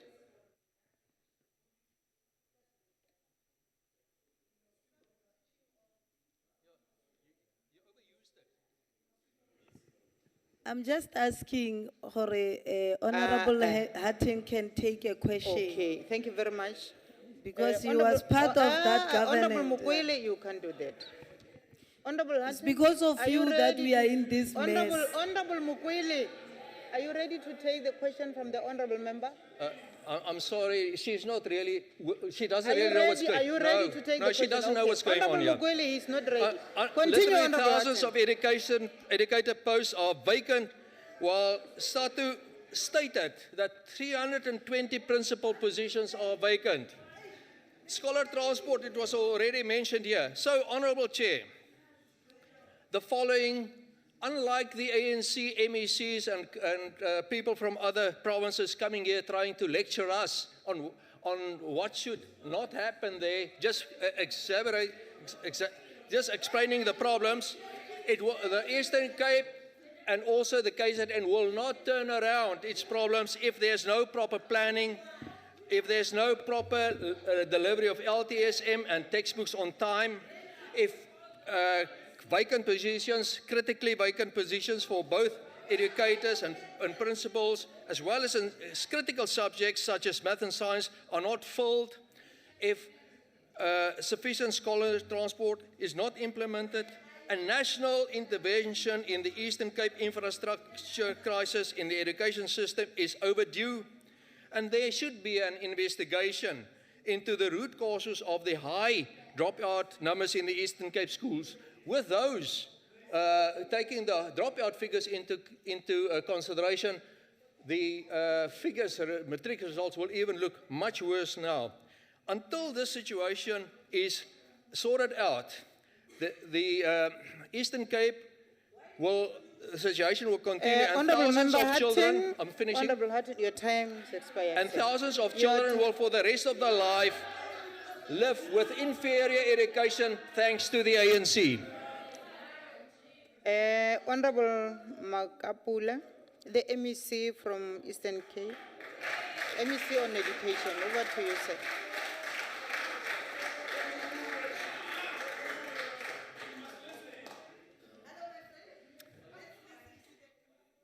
Thank you very much, Honorable Chairperson. Very good afternoon, honorable members, guests to this august house.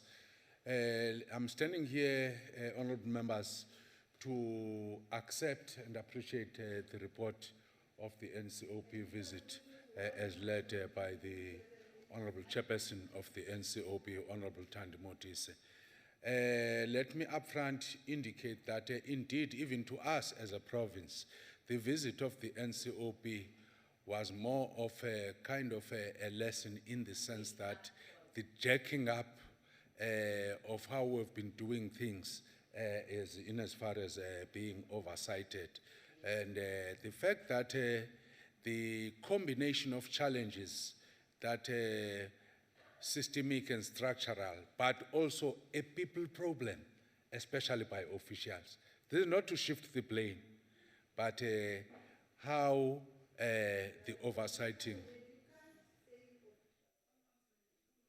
Honorable MEC, please continue. Don't listen to Honorable All right. Mukwele. Just continue with the debate. Right. So I'm saying even the oversight as well, the combination of challenges. But let me also say, since the visit of the NCOP, there's been quite some significant work that the department has done. Honorable MEC, please take your seat, sir.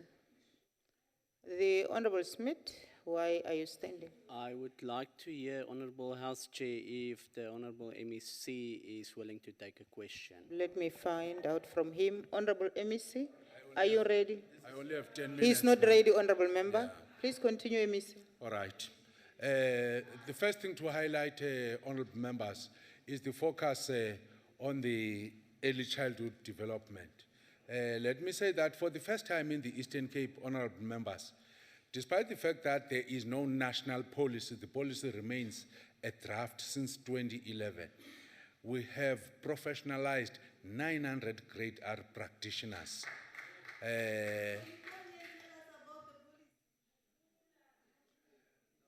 We have appointed them as foundation phase post-level 1 educators.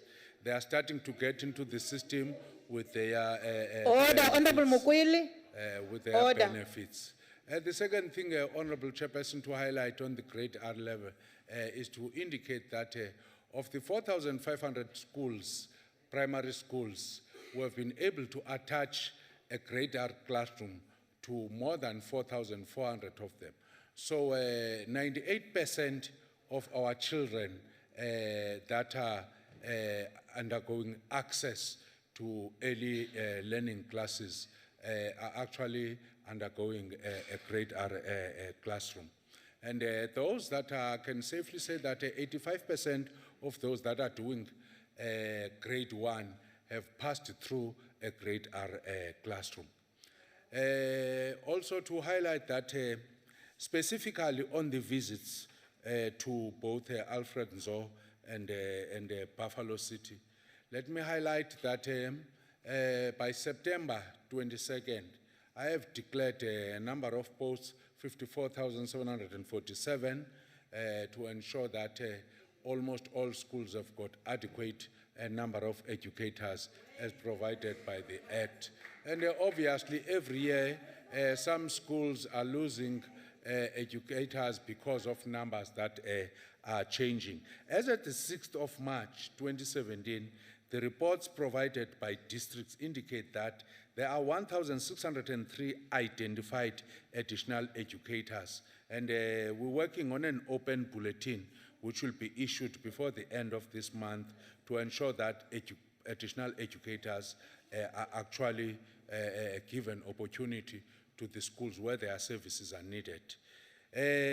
On special schools, especially of Mbizana, Nompumalanga, and Zamokuhle special schools, tenders for water and sanitation have been closed on the 24th of February. Contractor award processes are underway for completion in March of, that is this month. And we expect that contractors must be on site beginning of April, especially to all the special schools. Let me also highlight that a school, another special school that was visited was Sive Special School. At this school, I can safely say to you, the school is almost 100% finished now. Only one thing that is holding us, ESCOM and electricity, and ESCOM has confirmed that the pending electricity connection will happen by the end of March upon completion of the installation of the transformer by the departmental contractor. One of the most painful things that members picked up was that a teacher there in that school, Mr. Tsese, was not paid for a period of 10 months. I can stand here safely to say that gentleman has received all his dues and is part of the normal system now. Quickly to move, because time is running out for me, let me also come to East London. For the following schools, Sinovuyo, Alphandale, Parkside, and Vukuambe schools. Fencing is being installed at all these schools. In fact, I've been to Vukuambe. They've completed the fencing, high-quality material fencing. And that to a tender for the refurbishment of Vukuambe Special School has been approved. In fact, the contractor will be on site in April, as I'm speaking with you. Ulwazi High School, and coincidentally, Madam Chairperson, that's the school I started teaching. That school, whose principal is a lady. I am happy to indicate that at Ulwazi, all the requisitioned furniture has been delivered at the beginning of this month of March. King Williamstown, School of Ikonge Senior Secondary School, the one that's working, that has been occupying a private building. We have already provided them with 4 temporary classrooms, which were delivered and are being utilized since February.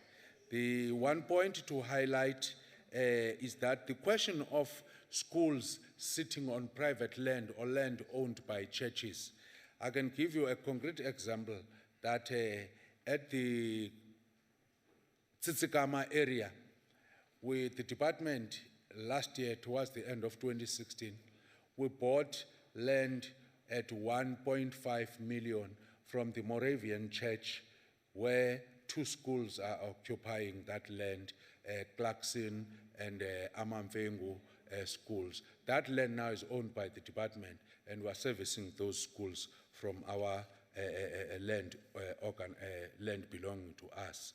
Let me also move to, because of time, come to LTSM. Very topical issue. This year, honorable members, the mandate that we had for this year was to buy literature for grade 12 and buy technical books for grade 11. Technical books costed 2.7 million, and grade 12 literature costed 36 million, overall 38 million.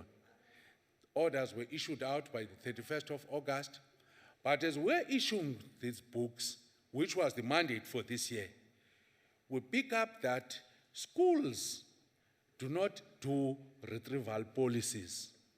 We have a vicious cycle that every year principals and teachers are demanding books every year, when in actual fact the lifespan of a textbook is more than 3 years. Now schools are not retrieving books. All they do is either to go to the media and to say the department has failed. And I appeal to members, before you accept a statement that says there's no books, can you ask the principal, how many books did you retrieve from the books of the previous year? Because every school has got, you know by your time and my time, that they used to withhold your report before they issued you the report for not bringing back. But this is the period of democracy now. We're not withholding reports of children, but the school has got a responsibility to retrieve books. I am happy to indicate to you that stationery, as you were there for yourselves, 100% of stationery has been delivered to schools. Literature, as at March, as I'm speaking with you, was standing at 98%. Technical mathematics and science was standing at 75%. By the way, these are small schools. There are 65 overall in the province. And the outstanding deliveries are being attended to, and other deliveries are also being effected directly by the LTSM coordinators. Let me, as I step off, honorable members, indicate that to my honorable members, those who have opened up their arms to say, indeed, let's cooperate and work together.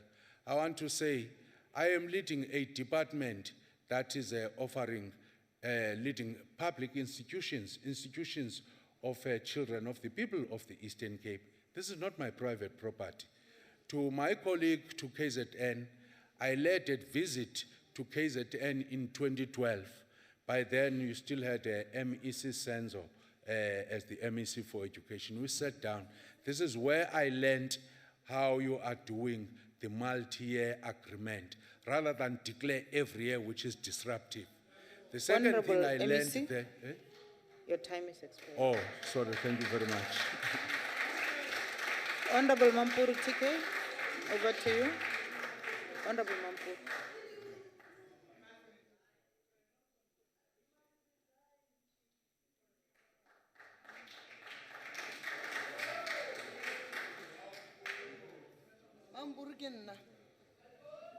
Kamalama Kosigas, Tanegas.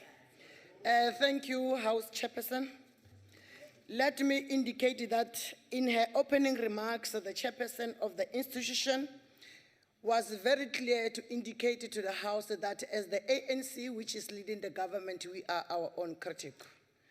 Unfortunately, matlejano bula iliketso ala bana be ishu ka gore ga o tšea bana o re bana ke ba gago o le mmušu ga o tse gore na ba bang bona kgopolong tša bona go direga jwang ga se ka phošo modulasetulo ge mohlomphegi o tata go rena re lehlahla Nelson Madiba Mandela ge a ile a re ke a motsopola thuto ke lona lerumo la makgonthe leo motho a ka le šomišago go fetola lefase ge go be go kgonega re be re swanela ke go etela kua sehlakahlakeng sa go tsešwa ka Robben Island go yo ithuta go bona go hlaologanya ka thuto yeo ke tlo go tsena go yona re lebeletše province ya Kapa Bohlaba.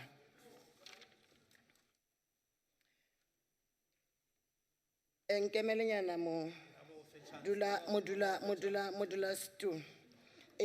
For many years, Chairperson, black political prisoners spent a lot of time digging both the lime quarry and the blue quarry as a form of torture, brutality, and punishment.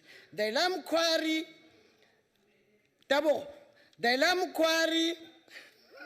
hole was ultimately used as a toilet, in brackets, a relief area when nature called, and a classroom when the need arose, hence the quote by Tata Rolihlahla. The NCOP visited the Eastern Cape province on the 14th to the 18th. Please take your seat. Mama, what have I done? I'm Honorable listening to you. Mukwele, I'm speak listening to to me. you. Honorable I Mukwele. can't. Don't worry. Okay, take your Skawara, seat. Mama. Take your seat, Honorable Mukwele. Take your seat. Continue, Honorable Mampuru. Let me go back to where I was, Honorable House Chairperson.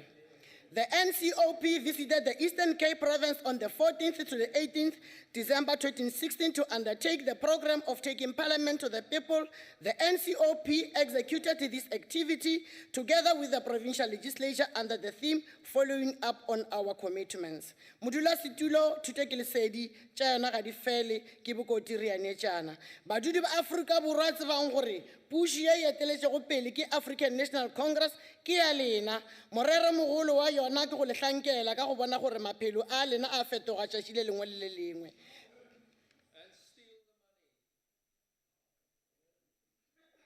Pele ka tlhabologo pele. Go la Kapa Bohlabela NCOP e hlaotše mafelo a latelago ke sediko sa Alfred Nzo se se etetšego pele le sa Buffalo City seo se etetšego ka morago fela se le ka se tsebago ke gore maikemišo a swana go lekola gore melao yeo e tšewago mo dipalamenteng tše di fapanago e ka ba dimmasepaleng e ka ba diprofenseng le gona mo re lego gona mo palamenteng. NCOP e lekotše tšeo di latelago. 1, meago ya dikolo le fenetšhara, dipuku, transporto ya bana, phepo ya baithuti, tlhokego ya barutiši, metsi ka dikolong, dintlwana tša botshwamare, dikolo komiti, polokego dikolong, dikolo tša digotlane le phepo ya bona, dikolo tša bana ba se go itekanele, kudu monagano ba go fowa, dimuma, le a mangwe a maebona ka go fapafapana. Kgomagano ya dikolo tše dinnyane, lenaneo le ke le letelele ga ke dire selepe go mela. Bogaditšong ga se leabela ke go lepelela. The government's National Development Plan 2020 in brackets Our Future Make It on education is saying that each community should have a school with well-educated, trained and caring teachers. The foundation being the improvement of quality education, skills development and innovation. Modula Setulo tša kgoro ya thuto ka Bohlabela ke mabotse le mathaga go tše dingwe tša dikolo tšeo di etetšwego mohlala Cranberry Primary School. Tša phepo ya barutwana dikolo komiti, phahlo ya sekolo ebile a mangwe a maloko a sekolo komiti a thwetšwe go ba leta dikgoro tša sekolo ke tšwelepele eo. Itambaletu Daycare Center, sekolana se se thomile ka bana ba 20 mengwaga go tloga go lefela go fihla go selelago le hono gore bolela bana ba ke ba 152 ka moago o feletšego go na le ofisi bobolokelo morala ile go kitchen le ka mora ya digotlane tša pele ga grade R. Ga se tšeo fela go na le serapana sa merogo ga ba tlwaela gore kwa di daycare centers bahlokomedi ba tšona ba be ba tšeele matsapa go bona gore ba lema gore bana ba rena ba tšwele pele go ipshina ka merogo. Go early childhood development, step ahead ke e nngwe ya mehlala e mebotse. Barutiši ke ba 10 ba ba selelago ba na le matlakala a bokgoni NQF level 4 ute NQF level 5 ba babedi gare ba ithutela NQF level 4 ba babedi ba mafelelo ba na le marematlou ke Theroshi o di bone Anthony JD Angelo ge a tla re ke a motsopola. Develop a passion for learning. If you do, you will never cease to grow. Go ditlhotlho ka moka tšeo di hweditšego MEC re a go leboga ka baka la gore ge re emefa re ile ra ekana gore tše dingwe tša ditlhotlho ra gore o šale o di phethagatša re a kwa fa o kgonne go tšwela pele re a go leboga gatela pele o tšwele pele molekgotla phetiši a re bolele re re kwano e bile gore molekgotla phetiši wa tša thuto e lego mohlomphego Marena Emma Kumbula a lebeledišiše le go lekolwa ditlhotlho ka moka tše di hweditšwego kudu-kudu taba ya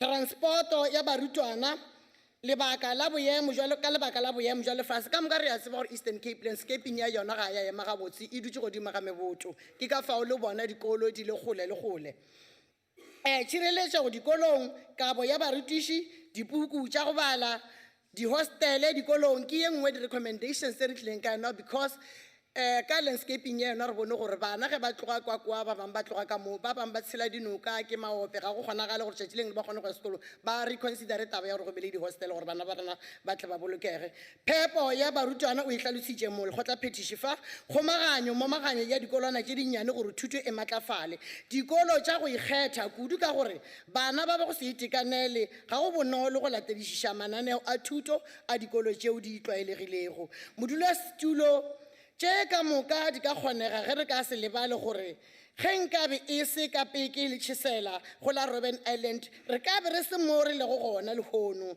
rena re bagodi ba moruti a re boneng gore setšhaba sa Afrika Borwa se dula tlase ga ona sona metsi a mogako molaetša wa mafelelešo beyond all odds we will achieve all our goals. Let us make early childhood development a top priority among the measures to improve the quality of education and long-term prospects of future generations. Dedicated resources should be channeled towards ensuring that all children are well cared for from an early age and receive appropriate emotional, cognitive, and physical development stimulation. Arshumeng, Arboneng, Dipuelja, Masheleng Alefeleng, Baba Lefeleng, Wana Mohotla Petition, 32.9 billion, Leole Yabecho, Guaka Pabuchabela, Horonyaja, Tutu, Kel Mohotla Petition, Marena Sakumza Zomo, Kiwacha Masheleng, JFF Kennedy Ure. The goal of education is the advancement of knowledge and the dissemination of the truth. Realebora mo.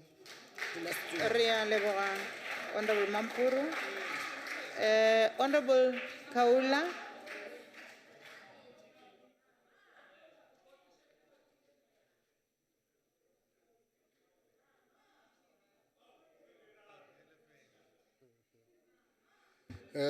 Honorable Chairperson, Chairperson of Council, MECs, colleagues, I am not going to say much about the taking Parliament to the people pre-visits in Alfred Nzo district on the 18th to the 21st of October 2016.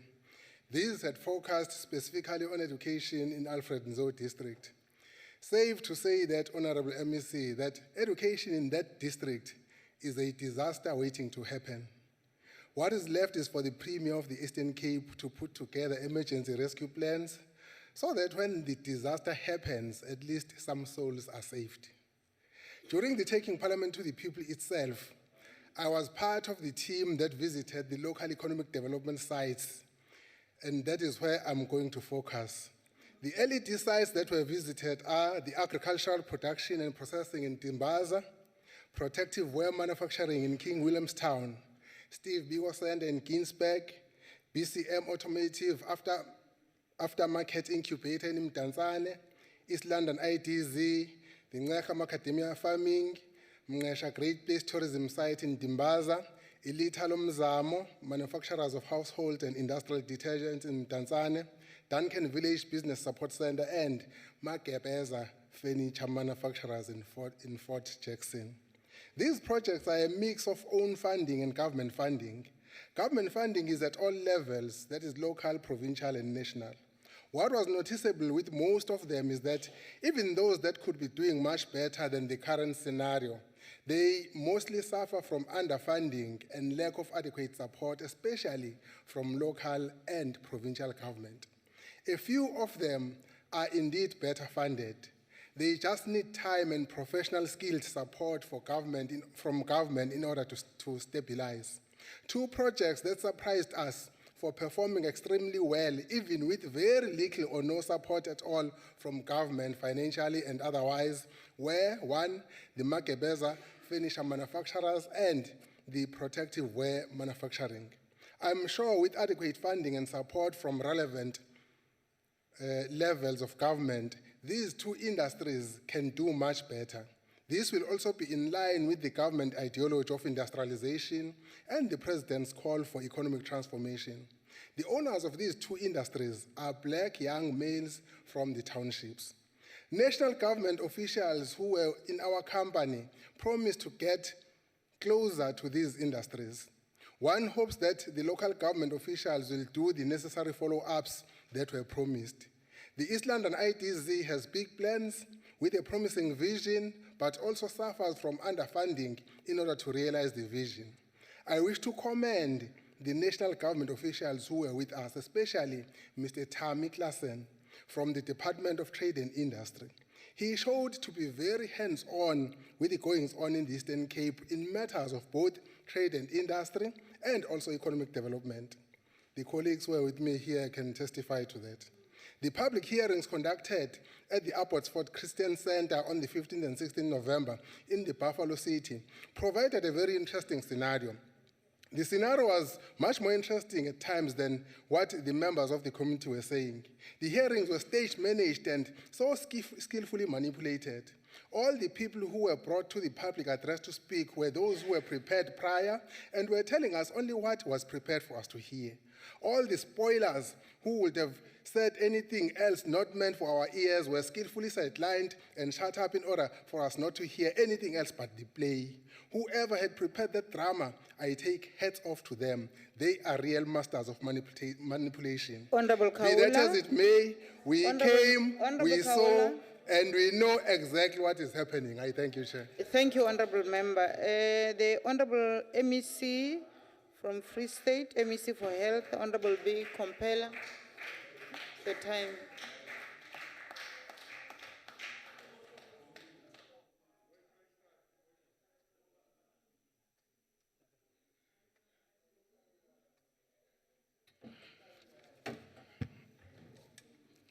Chairperson, thank you very much.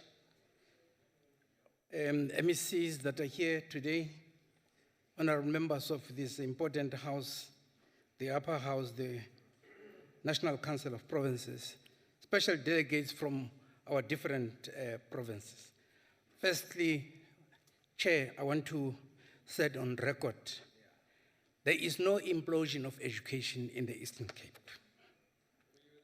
There is no implosion of any way that would happen in the Eastern Cape.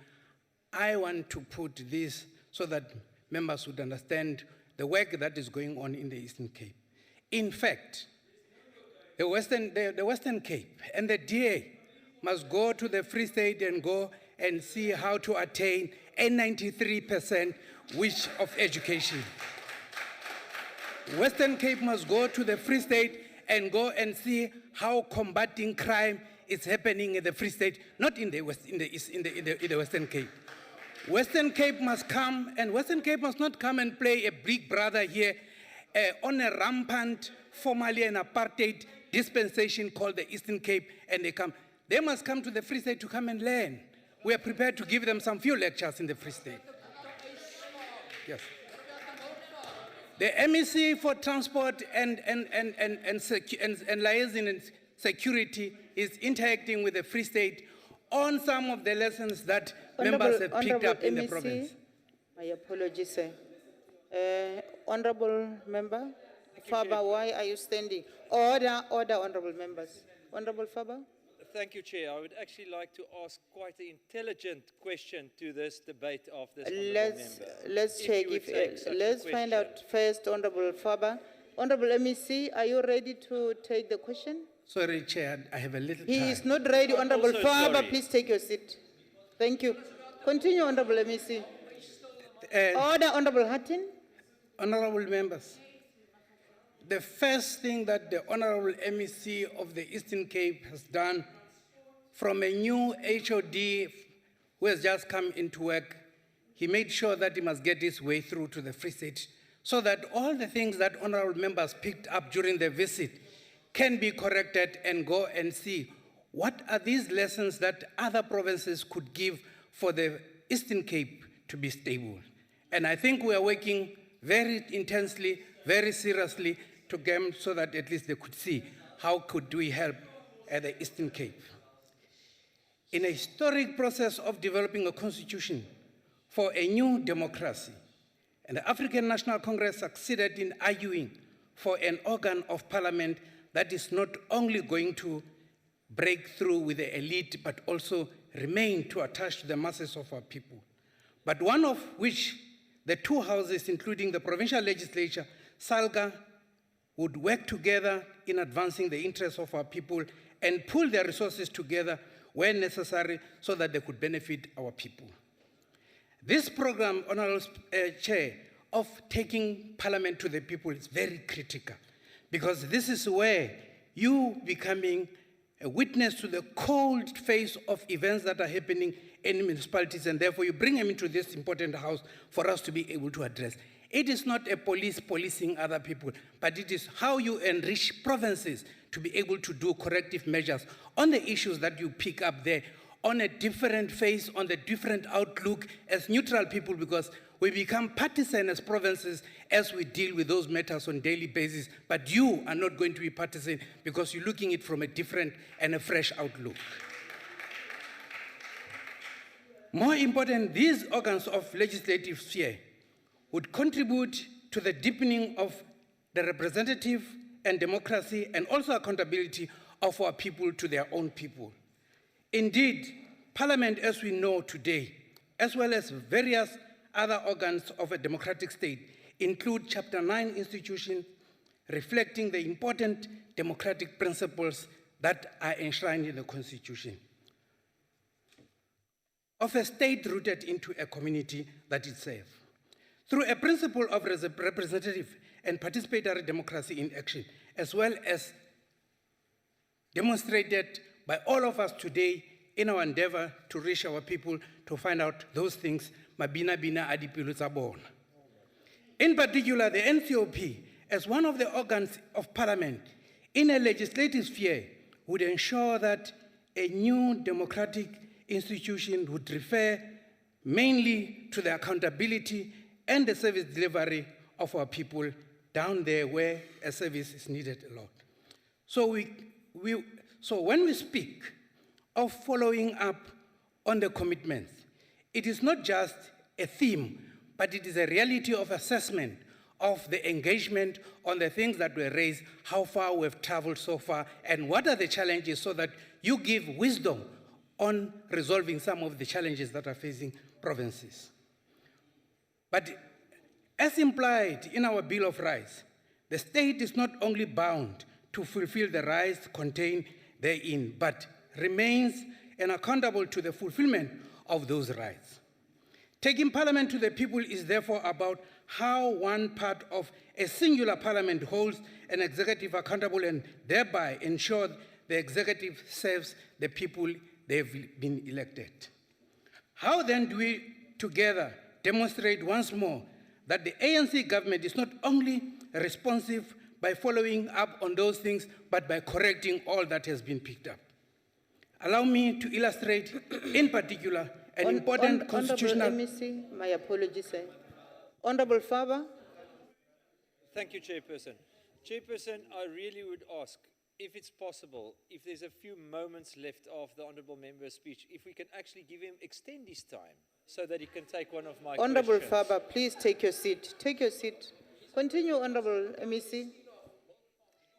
Allow me to illustrate in particular the important constitutional principles that are of oversight and accountability. My apology, Honourable MEC. Sorry, ma'am. The other member is on his feet. What is the problem, Honourable Smith? Honourable Chair, it is standard practice if a member stands on a point of order like I'm doing now, that the member at the podium sits down unless there's special arrangement. Thank you. Honourable Smith, the Honourable member did not stand on a point of order. Please, continue, Honourable MEC. By referring to a specific focus area of taking parliament to the people, in this case, the work that was undertaken by the Buffalo City Metropolitan Municipality, with a specific focus on health issues raised during the program in November 2016. On the 18th and the 21st of October of 2016, the NCOP undertook a pre-visit at the Alfred Nzo Municipality. Within 2 weeks following up, on the 14th to the 18th of November 2016, and there was a taking Parliament to the People, and the Legislature of the People program took this there. It was important that this should happen so that the NCOP should have an integrated approach of all the account levels of government, including the local SALGA as an important integral part of this institution, so that at least all these matters could be listened to. With specific reference to health, for an example, the following issues among others emerge, illustrating why we say the state must be responsive. Indeed, taking Parliament to the People, a principle and a practice recognize the role of only the provincial legislature as role players, but how our communities must direct organs of state about key issues that are affecting them, and is very important. It is therefore also important that in joining hands with the provincial legislatures and SALGA, the NCOP recognize that the provinces have more intimate information on provinces, and SALGA also is like that because local government is on the cold face of the things that are happening in municipalities. And certain issues can be resolved literally on the spot on that day when all of us have gone there jointly. Clearly, through taking Parliament to the People as democratic principles that involves all role players and stakeholders, including communities themselves. The key issue that emerge, therefore, ranges from education, water and sanitation, unemployment, health, and so on. The many things that arise there was a quadruple of burden of disease. And that is a main thing in that area which has to be given a focus. And we are happy that the province is beginning to be equal to the task. The shortage of clinics was one of the things that was raised in particular. A newly emerged community of those that have experienced a growth. The township has a rapid growth, and therefore clinics are unable to carry the load. A clinic in Ncedo in Ward 20, where the clinic was no longer bigger enough to can carry a huge load. The need for a clinic at Mangisaka, Masingate. Yeah, at Masingate, Itolofieni, and Mdingi in Ward 37. Ward 27 would also need a bigger clinic because also there is a rapid expansion of a settlement. And all these are challenges that not of a main make, but the challenges of the patterns that are emerging throughout any other economy that is struggling, where people would look for a better or a greener pastures, and therefore such place that is identified would always carry a burden of a number of people who would like to come to the greener pastures. Yet probably it's contrary, it's not greener pastures. Please conclude, Honorable MEC. Honorable Chair, already in as early as 2016, soon after the visit, but not necessarily as a result of that visit only, the Honorable MEC for Health and all other MECs in the Eastern Cape have folded their arms and their hands are dirty, they are on work. They want, when this Honorable Parliament goes back there, at least there should be a different scenario and a different impression that you get. Thank you very much. Thank you very much, Honorable MEC. The Honorable Member Gaila.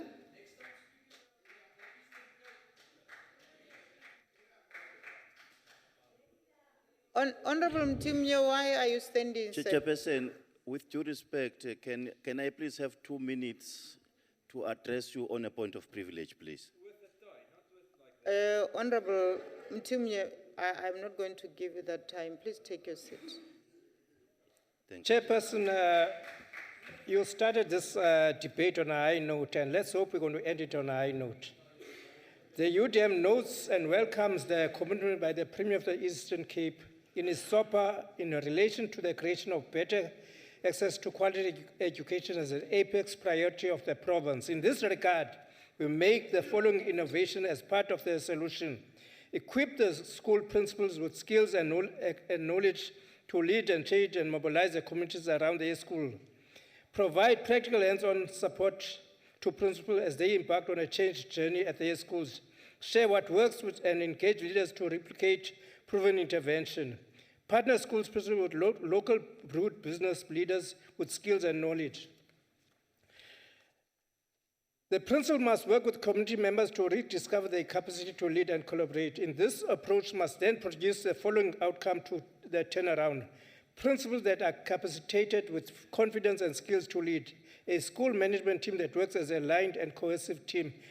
A motivated teacher team that is re-energized to teach with joy and engage parents, community members, learners to benefit from all the crucial improvement. Honorable Chairperson, just on a light note, the challenge of water in the Nelson Mandela Bay is a critical area for cooperation of all spheres of government. The Premier also spoke about education, that it's also a priority project. The challenge of health cannot be resolved where water is not available. This means efforts to ensure better management of available water supported and all. Thank you. Chairperson, this is my province I'm talking about. Honorable Chairperson, you cannot take the challenge of roads in Eastern Cape. Teachers in Eastern Cape travel for 160 kilometers daily to get to their schools, which is 320 kilometers on those bad roads. So if you want to address education, you have to address the roads. It is very important. Our roads are in a mess up. Teachers have to travel daily. It's a daily thing where they travel up to 160 kilometers on bad roads. So if you want to address education in Eastern Cape, we have to address the roads. Secondly, Chairperson, Eastern Cape has inherited backlog of infrastructure. Our schools are bad. We got to accept that. That's the truth of the matter. That's what we are saying, Chairperson, always. And the government, the national government, must plow more money in infrastructure. We need to plow more money in infrastructure. Lastly, Chairperson, just a few points. MEC. Into yabantwana abangakwazi ukungena esikolweni because abana IDs. Yes, you have to verify their, but at least bagcine bafakele esikolweni because those poor kids are losing. Today we're talking of the year of OR Tambo, nithetha ngayo, but what is happening in OR Tambo's technical school, college? There are no equipments. There's nothing. How can you? OR Tambo is a leader of South Africans, not ANC leader. You can pass her. It's a South African leader. OR Tambo. What is happening is, but not only that, MEC, all technical schools in Eastern Cape are a mess up. All technical schools, all technical schools in Eastern Cape are a mess up. So we need to invest in our technical schools because those kids need to get out there and learn. We went to our Tambo Technical School, there is nothing happening. There are no roads, there's no equipment, there's nothing. So those are things that need to be addressed in the Eastern. Don't politicize this debate. It does not need politicizing. It does not need the Western Cape, and so we all South Africans. So that needs to be addressed. Thank you. Bye-bye. Thank you very much. Honorable Makue. The Honorable Makue.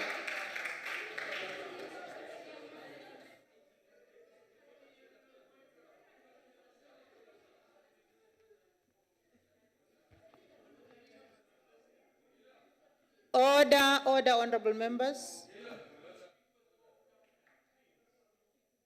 Honorable Chairperson, the Honorable Thandi Modize, who is the Chairperson of the NCOP. The ANC is unequivocally committed to change the life of our people and to deliver quality services. We in the ANC know very well that this commitment requires dedication, analysis, determination, and strategic actions. Fortunately, we have been taught by Tata Nelson Mandela that if every racist statute were to be repealed tomorrow, leaving the economic status quo undisturbed, white domination in its most essential aspects would remain. This is what we observed when taking Parliament to the people of the Eastern Cape. The ANC and this democratic government are accordingly now concentrating on radical economic transformation. We have been successful in our role of making the NCOP a forum where ordinary people can make their voices heard. The Honourable MEC Makupula welcomed the report of the Taking Parliament to the People as an indication of how we have succeeded as this House in serving the provinces that we are representing. From the report of this august activity, it is abundantly clear that the legacies of two homeland governments, Transkei and Ciskei, and its apartheid masters caused immeasurable injustices resulting in the present unemployment, inequality and poverty prevalent in the Eastern Cape province. We have had the Honourable Gayler himself sharing with us, as a member from the opposition party, the inheritance of the Eastern Cape province. It is painful to observe how access to social services like education, housing and health continues to impoverish, plague and disadvantage scores of Eastern Cape residents. Chairperson, on the other hand, we were humbled by the tremendous interventions initiated since 1994. Honorable Mukwili, please don't drown the speaker. Continue, Honorable Mukwili. Honorable Mukwili, please. Continue, Honorable Chair. Thank you, Chair. We are humbled in the ANC by the tremendous intervention since 1994. Due to the severity of the challenges, there remains a lot to be done. And we will be the first to say that. We know, Honorable Faber should know as well, that freedom is not free. We have to pay a price for that. It is this Parliament, led by the ANC, that decided to annually visit several communities as part of taking Parliament to the people. For Honourable Faber, that was most probably the first time that he visited the Eastern Cape. We commend our leaders for facilitating such an enriching experience, both for us, but more importantly, for the people in the Eastern Cape that we are serving. By taking Parliament to the people, we have raised hope. We have listened and we have learned. This government will act in the best interest of our people, particularly the historically disadvantaged people. And the MEC for Education in the province has indicated that to us. We should marvel at the fact that we have had a representative from the DA in the Western Cape offering to cooperate as well as the MEC in the Free State. Honorable Makua, please take your seat. Honorable Faber, why are you standing? Question from me. I would really like to ask let me ask him. Honorable Chair, are you ready to take the question? I will gladly take his question, Chair, if he comes to me when the camera is not on him after the session. He's not ready, Honorable Member. Please take your seat. Chairperson, can they take the camera off me? I'll please... Most of the people that we have engaged and consulted received us warmly. They welcomed our consultations and openly shared those matters that need redress. Wherever they could, people proudly shared their achievements resulting from the opportunities that were created by the democratic government. The Honourable Ngita emphasized as a delegate from the Free State the importance to reprioritize our limited resources. The Zwelakhe Senior Secondary School in the Ntabankulu local municipality is but one sterling example of what people's determination can yield. This rural school achieved 87.4% pass rate for 2015. Members of this House were joined by our National Assembly counterparts during oversight in several and different communities, all reported on extraordinary achievements, but also on the staggering challenges. Building on the Freedom Charter, and particularly the ideal that the people shall govern, taking Parliament to the people is a dedicated effort where we use our time and resources in convening public meetings so that we can hear what it is that the people want from government. Ordinary people had the opportunity to take part in this People's Parliament. St. Thomas School for the Deaf, however, MEC in Woodlands, is a shocking example of educational and training needs of differently abled children and children with special needs.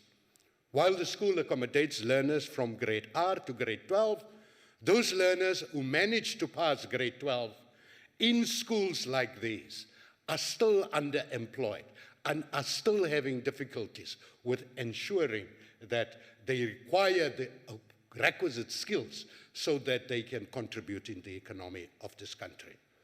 Such experiences, honorable members, requires our drastic and urgent intervention.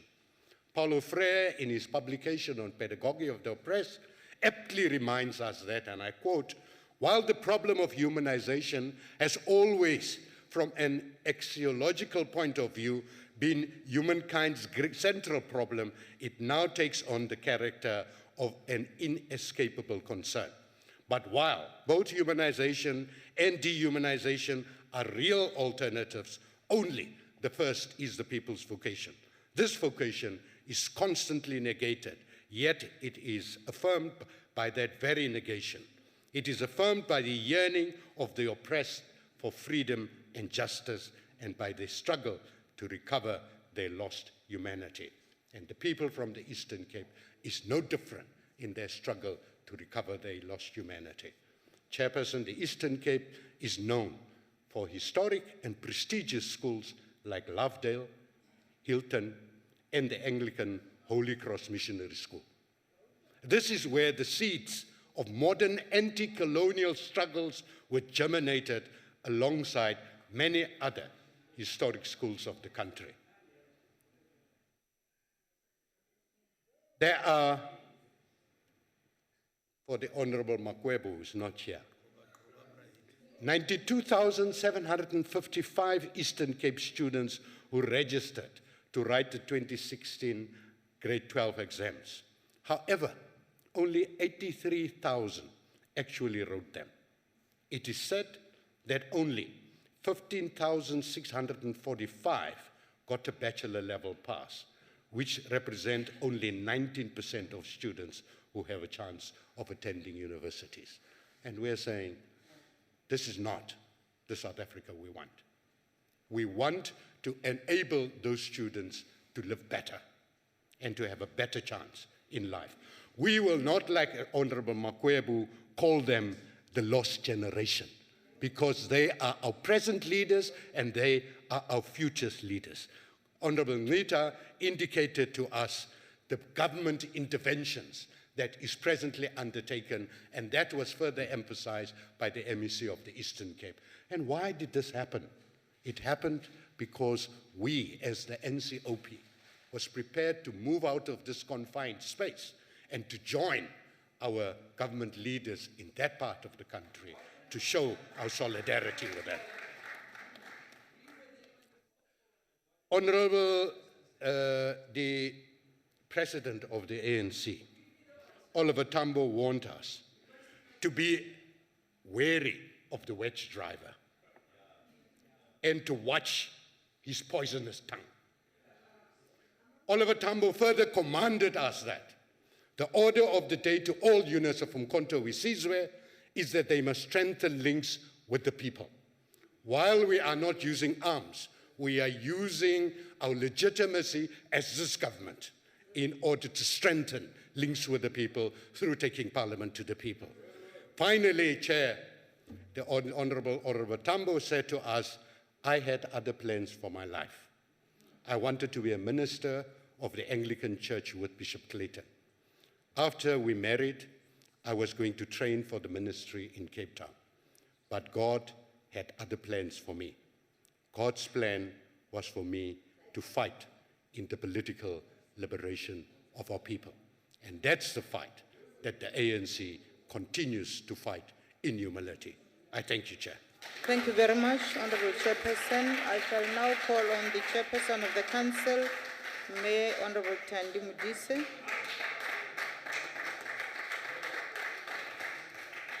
Chairperson, thank you.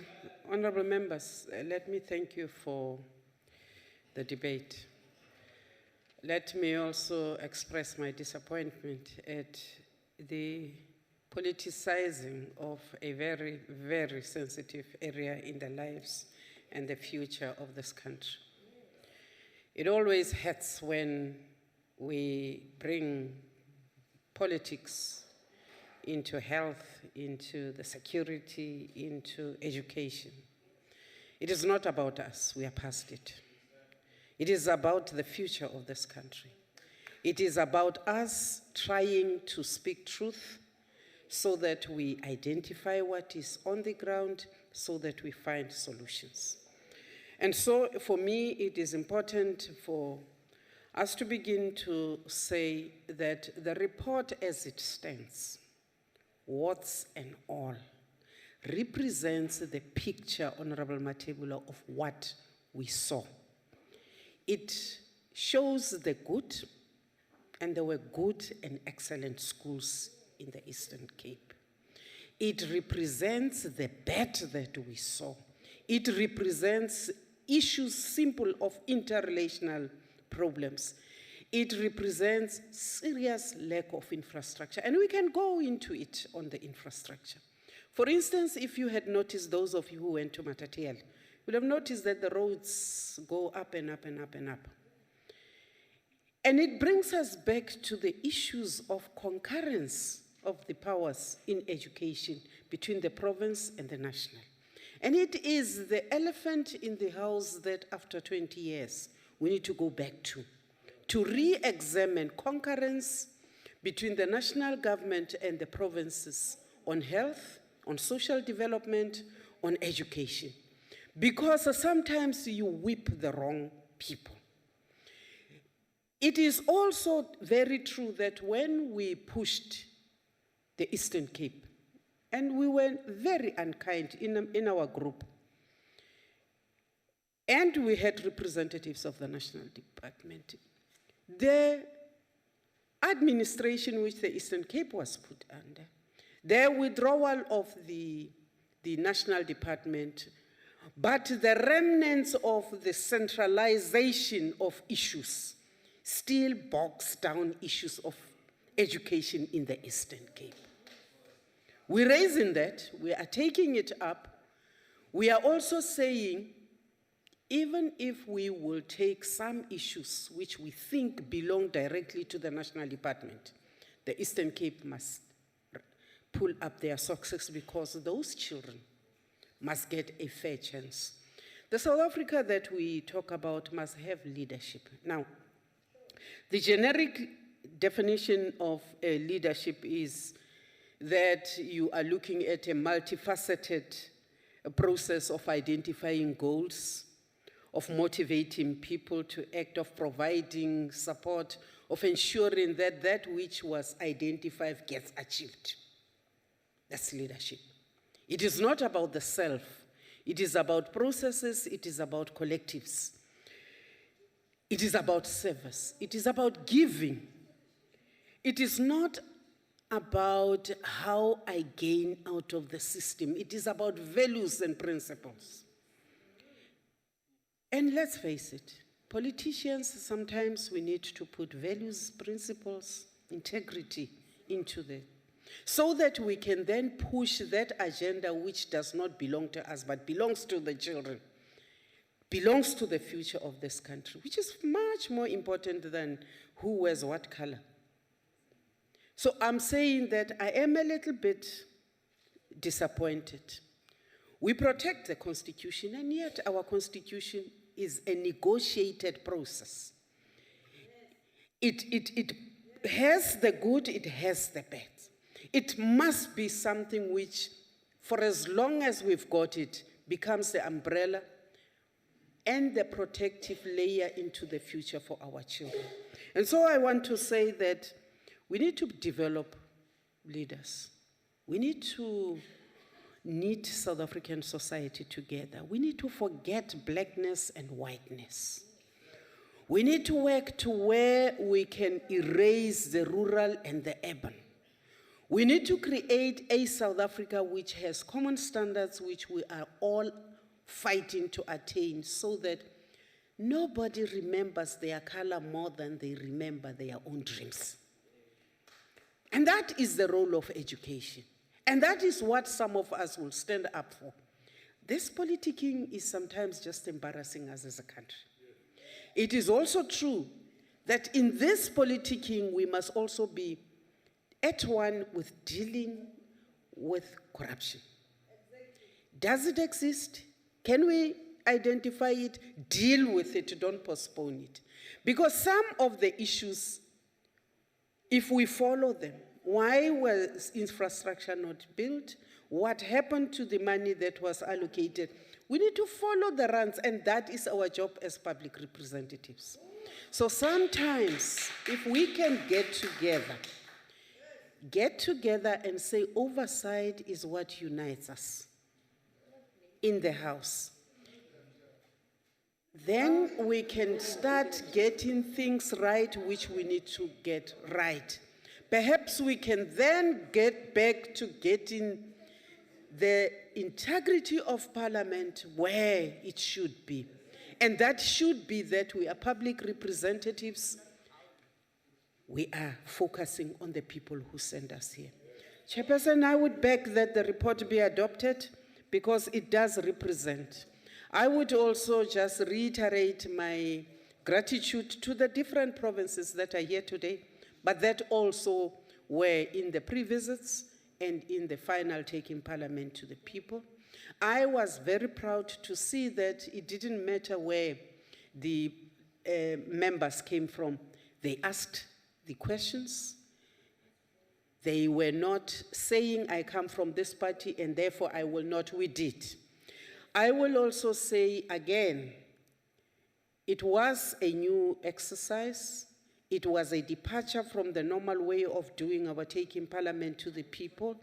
But the fact that we were in a friction sometimes, having to give way as the NCOP to the program of the legislature legitimately, and sometimes asking the legislature to put their own program abay to join us in ours, it worked. We are grateful. Let us now work on making sure that Ntate Makupula follows through with some of the things that he has said are outstanding here, but also help him with the minister at national level to open up and to ensure that those things happen, especially on the money for infrastructure development, especially on fixing policy when it comes to children with special needs. The facilities are just not it. It just doesn't. Now, you cannot get to a situation where black people will run away from the Eastern Cape because the kids have autism and there are no schools specializing. The kids have special needs which the schools, they try. In one school we were with Mpambo Msibugwan, we were impressed. The teachers knew exactly what needs to happen. It was just not there. So do you whip the teachers when they know? But they do not have the wherewithal. So I want to say that our report will always strive to reflect what needs to be done. We will follow through. By the time we go back to the Eastern Cape, at the end of 2017, we will have made sure that we have hounded, we have screamed, we have pounded the doors of the executive to ensure that the future of our children gets better and better. Ke a leboga mme. Re a leboga, Motswadi. Thank you very much.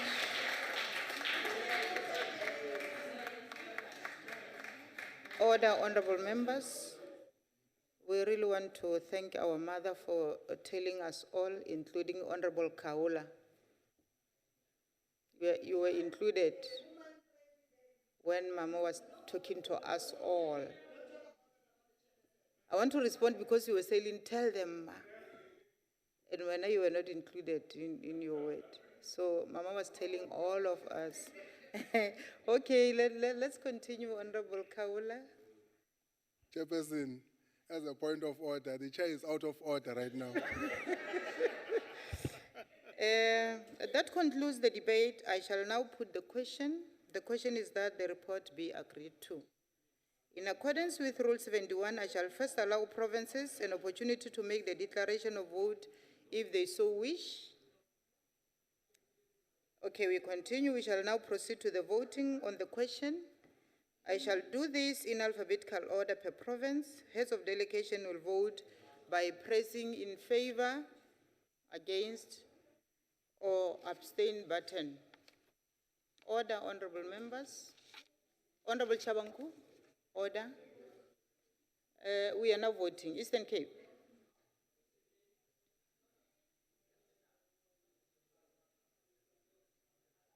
Eastern Cape supports.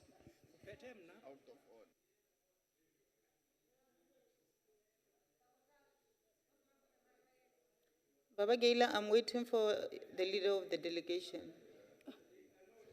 Thank you very much, Chair. Eastern Cape support the report.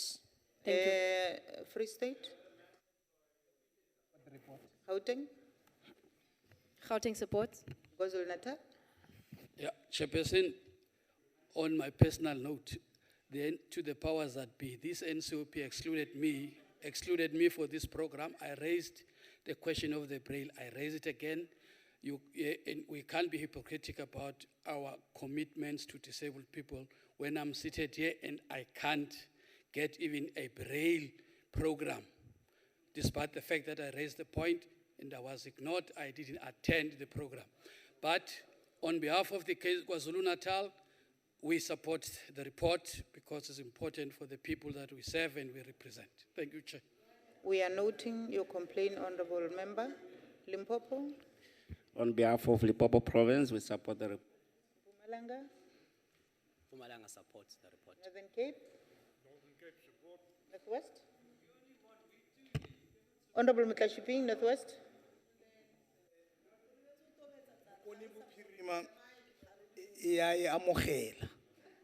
Western Cape? Honorable member, Honorable Faba and Honorable Tandishi Bukwana, please take your seat. Honorable Chairperson, just on a point of order, the delegation. Okay, Honorable Faba, both of you are standing. Please, Honorable Tandi, take your seat. Take your seat. What is your point of order? Sorry, Chairperson, that I am speaking, but Chairperson, the delegation Order, of honourable the members. Northern Cape is sitting here. And there was no one in this delegation, there was no speaker between us that decided on this. If the honourable member takes it on his own, or he can show me a written reply, we can maybe look at it. Honorable Faba, please take your seat. Conclusive. Take your seat, Honorable Faba. Let me tell you that you are totally out of order. Western Cape?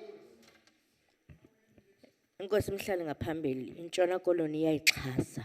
Rea Leboga, all heads of delegation have voted. 9 provinces voted in favor. I therefore declare the report agreed to in terms of Section 65 of the Constitution. Honorable members, that concludes the debate and the business of the day. Members are requested to remain standing until the procession has left the chamber. This house is adjourned.